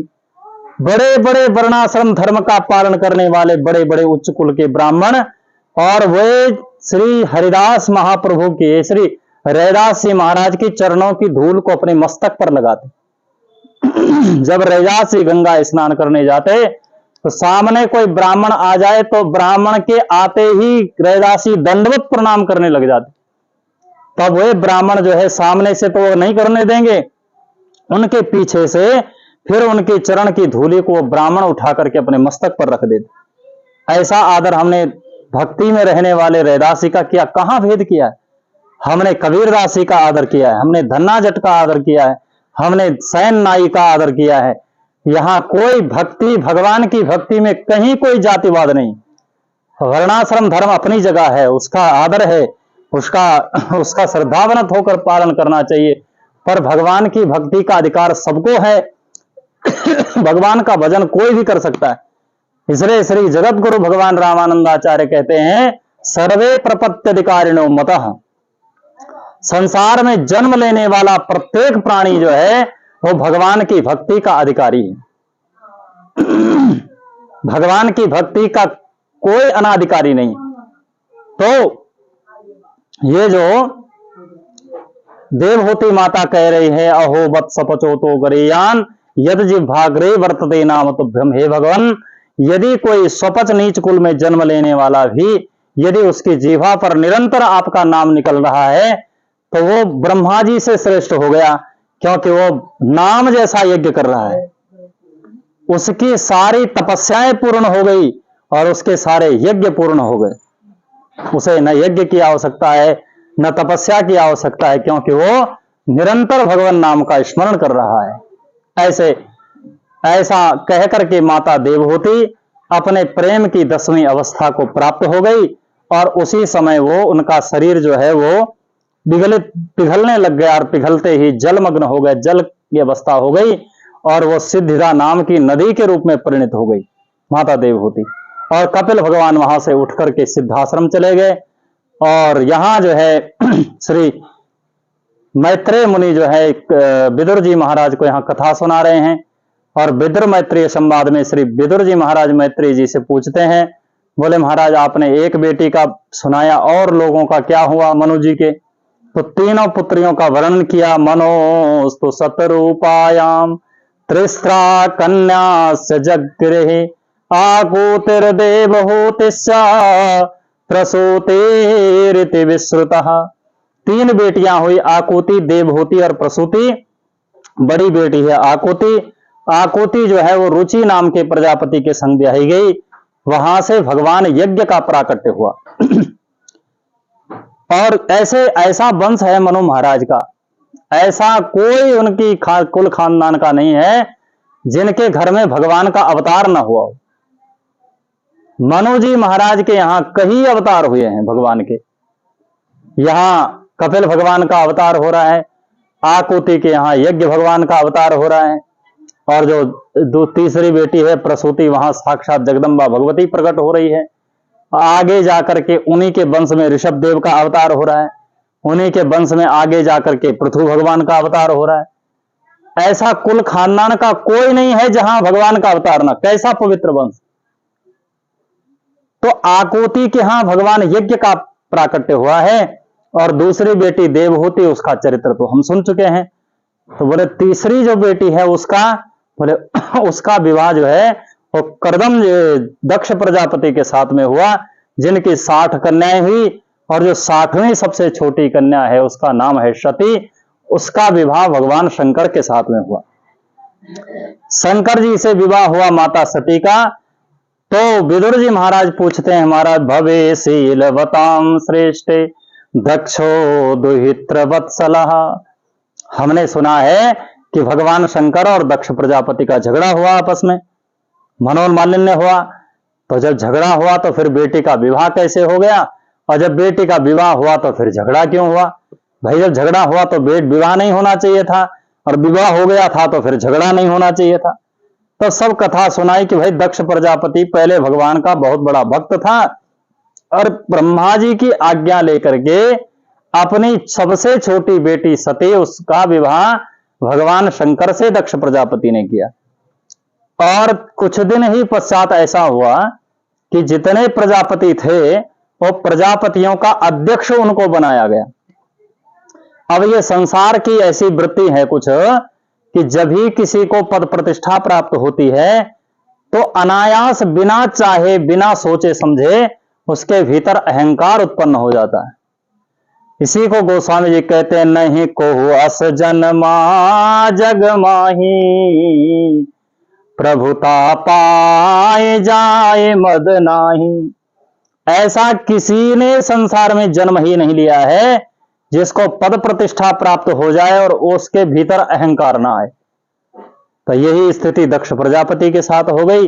और दक्ष प्रजापति एक दिन देवताओं की सभा में गए, चारों तरफ देखा, सब जय जयकार कर रहे थे और यही देख रहे थे कि कहीं कोई ऐसा न हो जो विरोध में खड़ा हो, जय जयकार न कर रहा हो, खड़ा न हो रहा हो।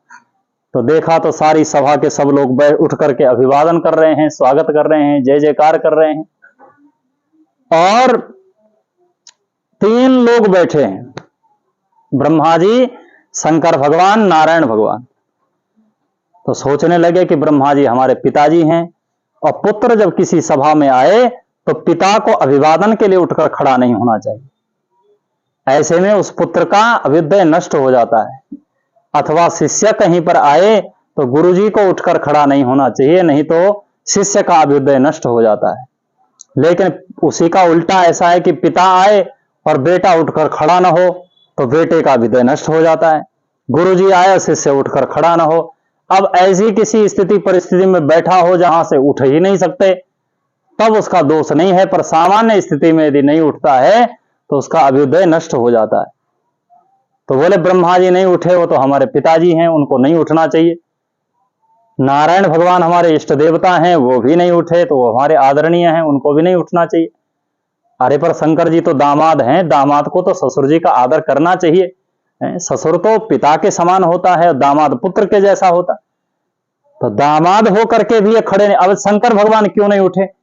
शंकर भगवान दरअसल में समाधिस्थ थे।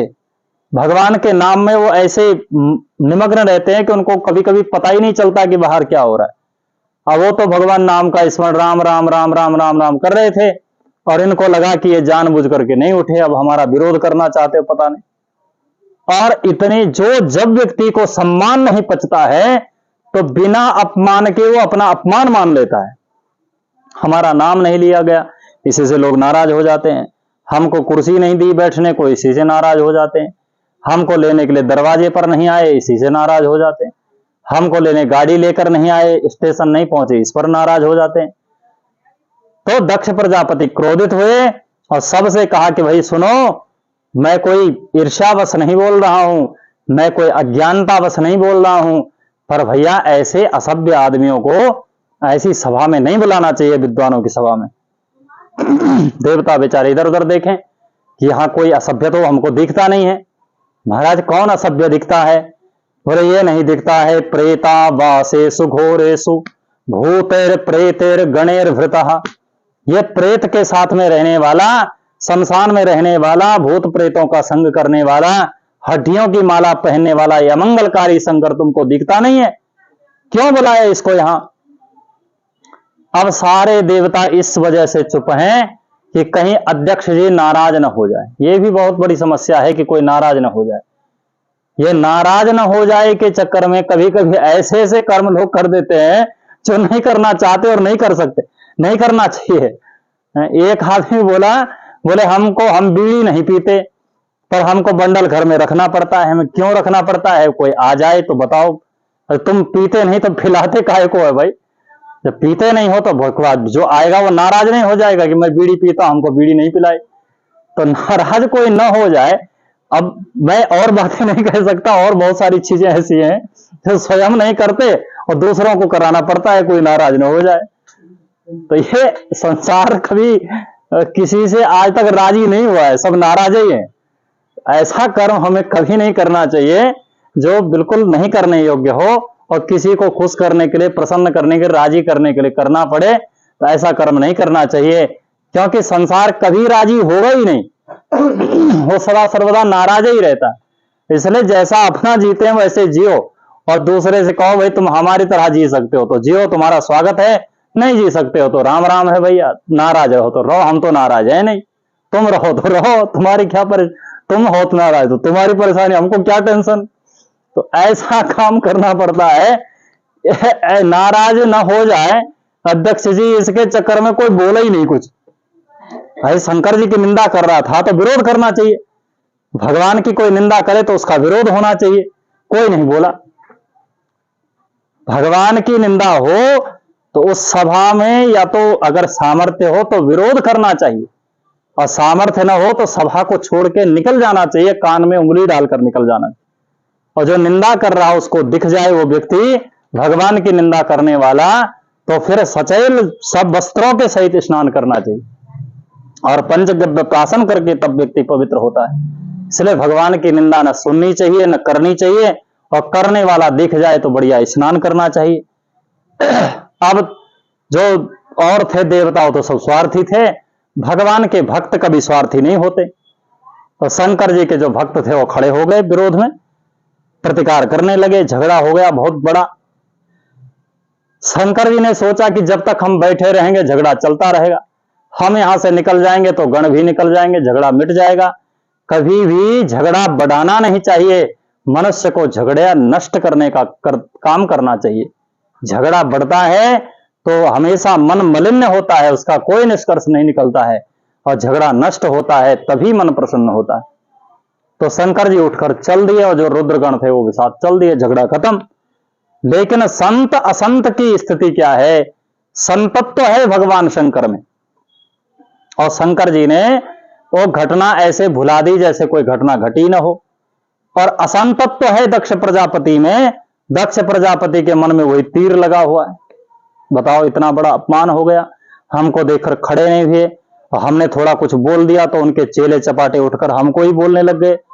अब तो हम ऐसा अपमान करेंगे शंकर जी का कि बस फिर सारी दुनिया देखती रह जाएगी। और शंकर जी का अपमान करने के लिए विशाल यज्ञ का उत्सव किया। संसार में सबसे श्रेष्ठ कर्म माना गया यज्ञ, यज्ञ से श्रेष्ठ कोई कर्म नहीं है। लेकिन श्रेष्ठ से श्रेष्ठ कर्म का उद्देश्य भी जब जो है श्रेष्ठ नहीं होता है तो उसे श्रेष्ठ नहीं माना जाता, वो निंदनीय ही होता है। हम यज्ञ कर रहे हो और किसी को नीचा दिखाने के लिए कर रहे हो, किसी का अहित करने के लिए कर रहे हो, तो यज्ञ हमारा श्रेष्ठ नहीं होगा। उद्देश्य पवित्र है तो सामान्य से सामान्य कर्म भी श्रेष्ठ है, और उद्देश्य पवित्र नहीं है तो श्रेष्ठ से श्रेष्ठ कर्म भी श्रेष्ठ नहीं माना जाएगा। दक्ष प्रजापति यज्ञ जैसा महान कर्म कर रहे हैं, पर इस यज्ञ का उद्देश्य क्या है? मैं शंकर भगवान को, शंकर को अपमानित करूंगा। इसलिए उन्होंने क्या किया, सारे ब्रह्मांड भर में जो है सबको न्योता दिया, केवल अपने ही पुत्री सती और अपने ही दामाद शंकर जी को नहीं दिया। सारे देवांगनाएं, गंधर्व, पितर, देवता जितने थे सबको न्योता चला गया, सब परिवार आ जाइए, सबके लिए। और केवल सती माता को, शंकर जी को न्योता नहीं पड़ा। तो एक दिन सती माता देख रही थी, आकाश मार्ग से देवांगनाएं जा रही थी, ऊपर जाकर देखा तो ये लोग कहां जा रहे हैं। तो जो नजदीक कोई विमान रहा होगा उसको पूछ लिया, कहां जा रहे हो आप लोग? बोले अरे तुमको नहीं पता, तुम्हारे पिताजी के यहाँ यज्ञ चल रहा है। अब सती विचार करने लगी कि बताओ, हमारे पिताजी के घर यज्ञ हो रहा है और हमको पता ही नहीं। फिर सती ने विचार किया, शायद पिताजी का प्रेम ऐसा उत्कृष्ट है कि हमारी याद नहीं रही। बोले वो तो आ ही जाएगी, उसको क्या बुलाना भाई। ऐसे जिससे अत्यंत प्रेम घनिष्ठता होती है उसको कार्ड थोड़े देना पड़ता बुलाने के लिए, वो तो अपने आप चला आएगा। जब उसका देखेगा कि यज्ञ हो रहा है, पाठ हो रहा है, तो चला आएगा। तो इसलिए नहीं बुलाया होगा। तो चलो कोई बात नहीं, शंकर जी से बोलते हैं और फिर उनसे प्रार्थना करते हैं कि हम चलें वहां यज्ञ में। शंकर जी के पास आए तो उन्होंने कहा कि हमको कोई निमंत्रण आया नहीं। तो सती माता ने कहा कि देखो, पिता के घर में और पिता के घर में, मित्र के घर में, भगवान के घर में, गुरु के घर में बिना निमंत्रण के ही जाना चाहिए। बोले देवी वो ठीक है, तुम्हारी बात बिल्कुल सत्य है, वो तब के लिए है जब उनके हृदय में अत्यंतिक प्रेम हो तो बिना बुलाए जाना चाहिए। बोले तो आपको क्या लगता है कि मेरे पिताजी के हृदय में प्रेम नहीं है? बोले हाँ प्रेम होगा, लेकिन ये निमंत्रण नहीं इसलिए नहीं दिया कि प्रेम है, निमंत्रण इसलिए नहीं दिया कि हमसे झगड़ा हुआ। तो वो सब कहानी जो थी झगड़े वाली वो सब सती माता को सुनाई। सती माता ने कहा कि भगवान देखो ऐसा है, झगड़ा कब तक रहेगा, अभी आप चलो, आपको वहां ले चलते हैं, आपका राजीनामा करा देते हैं, और झगड़ा कभी ना कभी तो नष्ट समाप्त करना पड़ेगा। तो बोले नहीं देवी, हम तो जा नहीं सकते, आप जाना चाहो तो चली जाओ। देखो, बड़े गुरु व्यक्तियों का, पति हैं, पिता हैं, गुरु हैं, इनकी आज्ञा वाणी वाली आज्ञा नहीं माननी चाहिए, इनकी हृदय वाली आज्ञा माननी चाहिए। रुख देखना चाहिए। भगवान शंकर आज्ञा तो दे रहे हैं पर वाणी से दे रहे हैं, हृदय से नहीं दे रहे। इसलिए माता सुनैना जब माता सीता को विदा कर रही है तो वहां सीता माता को उपदेश कर रही है। अब माताओं ने ये उपदेश देना बेटियों को छोड़ दिया है, इसीलिए सब गड़बड़ हो रहा है। आजकल की माताएं बेटियों को ऐसा उपदेश नहीं करती कि तुम सास ससुर की सेवा करना। आजकल की माताएं ऐसी उपदेश करती है, वहीं जाके काम न करने लग जाना, सास तेरी जवान नहीं है अभी, नहीं तो हाथ पैर बांध देगी, चुप हो जाएगी, सब तेरे को ही करना पड़ेगा अकेला। ऐसी शिक्षा लोग देते हैं आजकल। लेकिन माता सुनैना कैसी शिक्षा दे रहे, सास ससुर गुरु सेवा करहूं, पति रुख लखी आज्ञा अनुसरहूं। पति की सेवा कैसे करना, बोले उनके रुख को देख करके उनकी आज्ञा का पालन करना। भले वो वाणी से नहीं कह रहे हो, पर भीतर से उनकी इच्छा है तो उस आज्ञा का पालन करना। सती माता का जो दोष है वो ये है कि वाणी का आज्ञा का पालन किया, पर उनके हृदय की स्थिति को नहीं देखा कि ये नहीं चाहते कि हम चले जाएं। जैसे मान लो किसी के पति देवता नौकरी करते हो और हार थक के घर आए, अब इच्छा तो उनकी हो रही है चाय पीने की, अब पत्नी कहे कि चाय पियोगी, तो उसने देखा कि ये बेचारी भी सुबह से लगी हुई है, झाड़ू है, पोछा है, बर्तन है, ये है, सो है, थक गई होगी, तो भीतर से मन तो है कि बनाए चाय, लेकिन बाहर से कह रहे नहीं नहीं रहने दो, अभी कोई जरूरत नहीं है। तो ये नहीं नहीं रहने दो वाली आज्ञा नहीं, भीतर से जो आज्ञा दी जा रही है उस रुख का पालन करना चाहिए। तो माता सती रुख नहीं देख रही, और माता सती उसी समय कहा कि अच्छा भगवान ठीक है, आपने आज्ञा दे रहे हैं, हम जा रहे हैं। और भगवान शंकर समझ गए कि अगर हमारी आज्ञा का अवहेलना करके जा रही है, अब इसका हित होने वाला नहीं है, कल्याण होने वाला नहीं, इसको नष्ट होना है। इसलिए भगवान शंकर ने अपने सवारी जो बैल है वही प्रदान किया, इस पर बैठकर जाओ। और शिव पुराण के अनुसार 60,000 गण भगवान ने साथ में भेजे, बोल इनको साथ में लेकर जाओ। खूब बड़ी सेना भेज दी। और जब पिता के घर में गई तो किसी ने भी सती माता का स्वागत नहीं किया, क्योंकि सब दक्ष प्रजापति से डरते थे, क्योंकि उपहार तो वही देंगे, दक्षिणा वही देंगे, और कहीं नाराज हो गए तो खाली हाथ जाना पड़ेगा। इसलिए किसी ने भी दक्ष त्रास काहू न सन्मानी, उनकी बहनें थी, उन्होंने भी स्वागत नहीं किया, वो भी मुस्कुरा करके मजाक उड़ा करके और उसकी और अपमान उन्होंने किया। केवल माता ने आकर के थोड़ा स्वागत किया। और सती माता जब भीतर प्रवेश किया, अभी तो थोड़ा दुख हुआ था, और जब मंडप में प्रवेश किया तो क्या देखती है कि सभी देवी देवताओं का स्थान बना हुआ है, पर कहीं भी शंकर जी के लिए कोई जगह नहीं। जैसे यहां 4 स्तंभ हैं, उनमें से जो तीसरा स्तंभ है वो रुद्र देवता का स्तंभ है, तो रुद्र देवता का अपना स्थान, भगवान का स्थान रखना ही पड़ेगा, उसके बिना यज्ञ पूरा नहीं होगा। सारे यज्ञ में कहीं भगवान शंकर का स्थान नहीं देखा। तब सती माता को बहुत कष्ट हुआ, अपने पिता से कहा कि हे पिताजी, सबसे ज्यादा दुख यही है जब अपनों के द्वारा अपना अपमान होता है। समझ रहे, जब कोई अपना अपना अपमान करता है या अपनों का अपमान करता है, ये संसार का सबसे बड़ा दुख है। कि यद्यपि दुख दारुण जग नाना, सबते अधिक जाते अवमाना। सबसे अधिक वही दुख है जो अपनों के द्वारा अपना अपमान किया जाए। बाहर के लोगों करने दो, कोई बात नहीं, पर अपने जब अपना अपमान करें, ये कष्ट बहुत बड़ा कष्ट है। तो भगवती सती ने कहा कि अब ये शरीर मेरा धारण करने योग्य नहीं। इसने शंकर जी का अपमान अपने सामने, अपने पति का अपमान देख लिया है, ये शरीर अब देख रखने लायक नहीं है। और दूसरा, ये शंकर द्रोही के द्वारा मिला हुआ शरीर है। हे दक्ष प्रजापति, ये तुम्हारे अंश से शरीर बना है, इसलिए ये शरीर अब मेरे रहने रखने लायक नहीं है।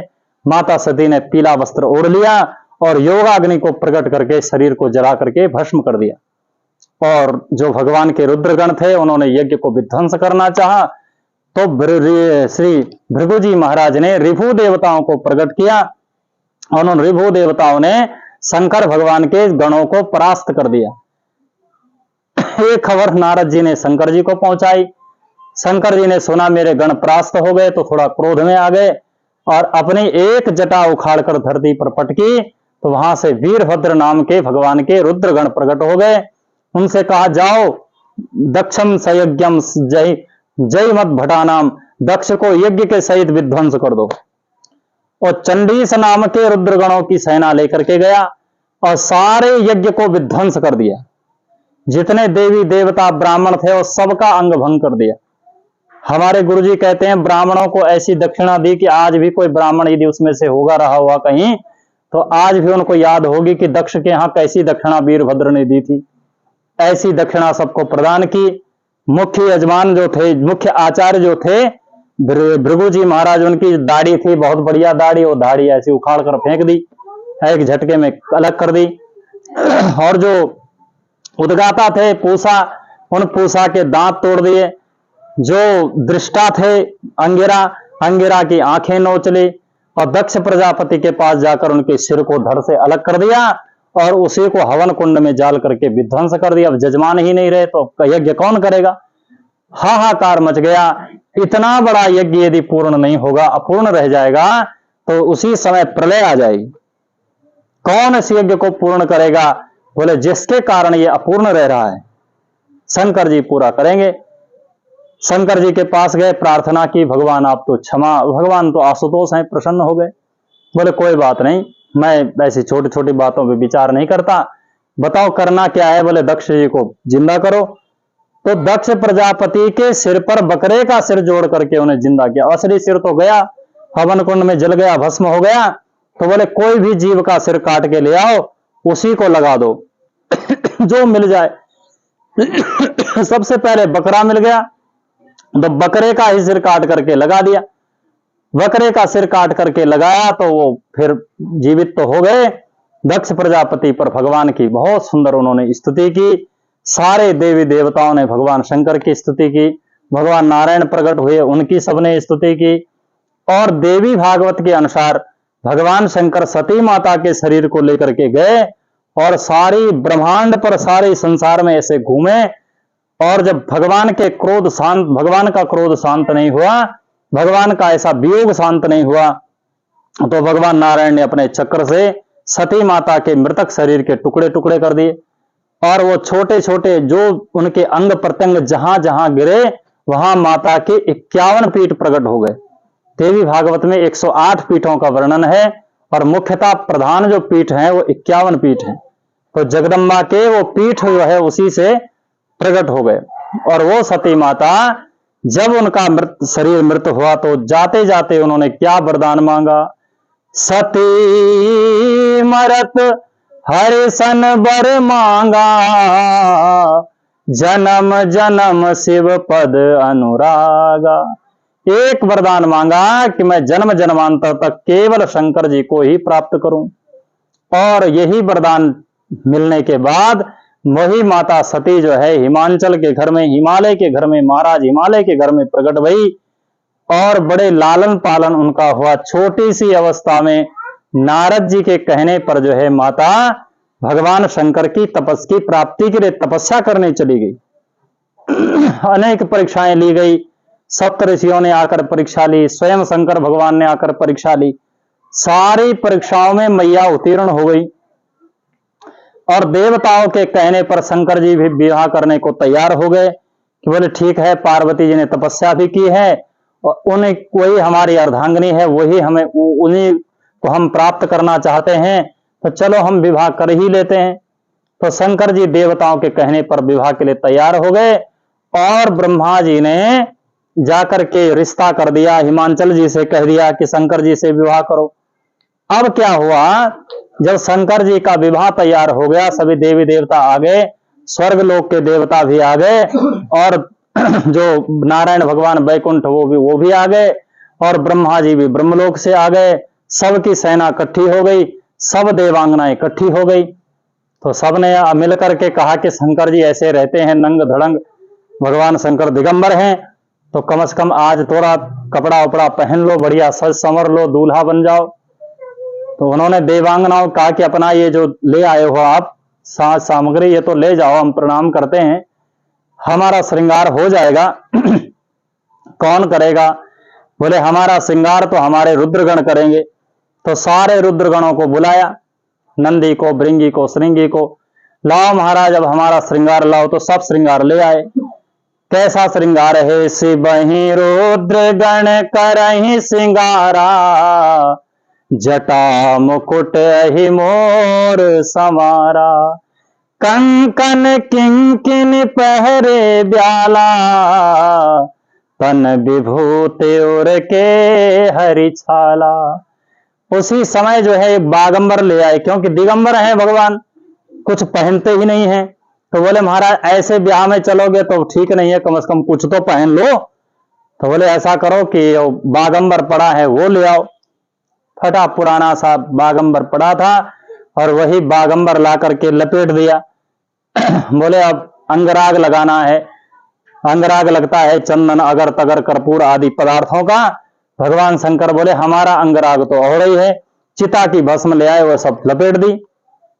तन के हरि छाला, और जटा का मुकुट बना दिया, और जो कलंगी बनती है, सेहरा बनता है, वो सर्प का बना दिया। गले में सर्प की माला डाल दी, कंकन कुंडल पहरे ब्याला, ऐसा पहन लिया। बड़ा सुंदर श्रृंगार हो गया। और जो पहना हुआ था बागंबर, अब बागंबर ऐसा तो है नहीं ये धूत की धोती की तरह के ऐसे तोड़ मरोड़ के ऐसे खोस दो तो बंध जाए। बागंबर थोड़े ऐसे बंधेगा। इसको कैसे बांधे, बेल्ट कैसे बनाए? तो नंदी महाराज एक सांप पकड़ लिया है, बढ़िया वाला लंबा सा, और सांप पकड़ लिया। उससे कहा ऐसा करो तुम लिपट जाओ कमर से, बढ़िया बेल्ट के जैसे। पर भाई ध्यान रहे ऐसा ना हो कहीं बाजे गाजे बजे, हम नाचे गाएं और बाजे गाजों के चक्कर में तुम प्रसन्न होकर निकल जाओ, सरक जाओ, सब गड़बड़ हो जाएगी। तो तुम ऐसे लिपटे ही रहना बढ़िया तरीके से। तो ऐसे सर्प लिपटा दिया। और नंदी ने भी ऐसा बूढ़े बैल का जैसा भेष बनाया। अब शंकर जी का श्रृंगार जब जो है उन्होंने देखा देवताओं ने, तो उन्होंने सोचा कि अगर दूल्हे राजा को आंखें कर दिया तो फिर हमको भी कुछ नहीं मिलेगा खाने पीने को। तो भगवान नारायण बोले बिलग बिलग करे चले हूं समाजा। सब अलग अलग चलो, हाँ ऐसा नहीं इकट्ठे चलोगे सब गड़बड़ हो जाएगी। तो पहले हम चलेंगे, तब ब्रह्मा जी चलेंगे, तब इंद्र भगवान चलेंगे, तब और चलेंगे, तब शंकर जी आएंगे पीछे से। और जब तक कम से कम थोड़ी देर तो धैर्य रहेगा लोगों को। तो शंकर जी सोचे कि बताओ ये सोच रहे हैं कि हमारा कोई नहीं है। तुरंत जो है शंकर भगवान ने भूत प्रेत डाकनी साकनी सबको बुलाया, और वे सारे रुद्रगण भगवान की बारात में आ गए। कहु मुखहीन विपुल मुख काहू, नयनहीन कहु बहुपद बाहु। किसी का मुख ही नहीं है तो किसी के 1000 मुख है, किसी के हजारों हाथ पैर हैं तो किसी का एक भी हाथ पैर नहीं है, किसी का न मुख है न हाथ है न पैर है, से ड्रम की तरह लुढ़क रहा है। अब यही समझ में नहीं आता पत्तल परोसने वाला किधर पत्तल परोसेगा, ये स्थिति है भगवान शंकर के। नाचहि गावहि गीत परम तरंगी भूत सब, विचित्र विचित्र गीत गा रहे हैं।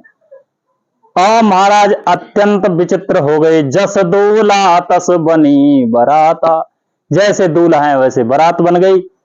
और आगे आगे नारायण जी चले, पीछे ब्रह्मा जी, फिर इंद्र की सेना, फिर कुबेर की सेना, फिर चंद्र की, फिर सूर्य की, और सबसे पीछे भगवान शंकर नंदी में बैठे। और धीरे धीरे बारात चली।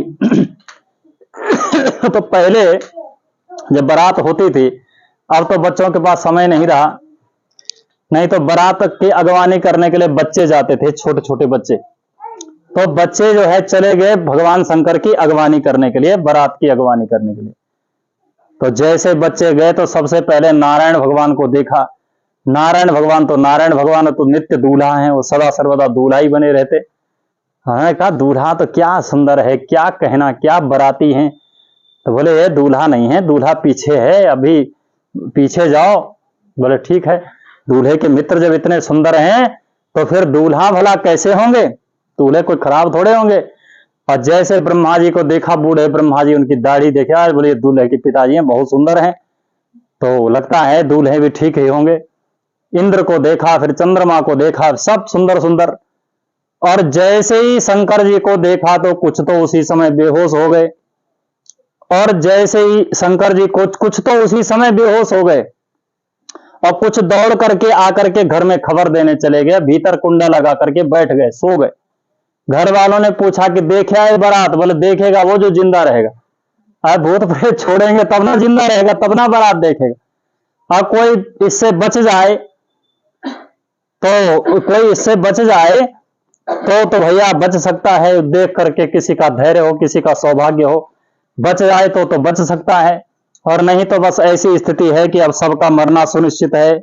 इसके बारे में जो है बहुत सुंदर बात पूज्य श्री भक्तमाली नारायण दास जी महाराज बहुत सुंदर बात कह रहे हैं। कैसे क्या कहा उन्होंने जाकर के, तो थोड़ा सा गाएंगे, आप भी साथ देना।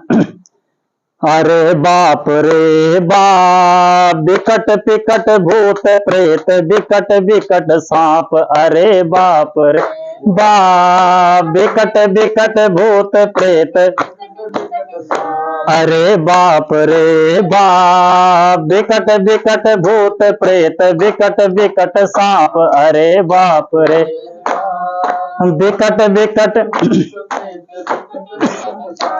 ओ चल ले पैराए कोनो लेवे जनी चाप, चल ले पैरा कोनो लेवे जनी चाप, करवा चटक ले कल जा उठल काप, अरे बाप रे बाप, बिकट बिकट भूत प्रेत, बिकट बिकट सांप, अरे बाप रे बाप, बिकट बिकट भूत प्रेत।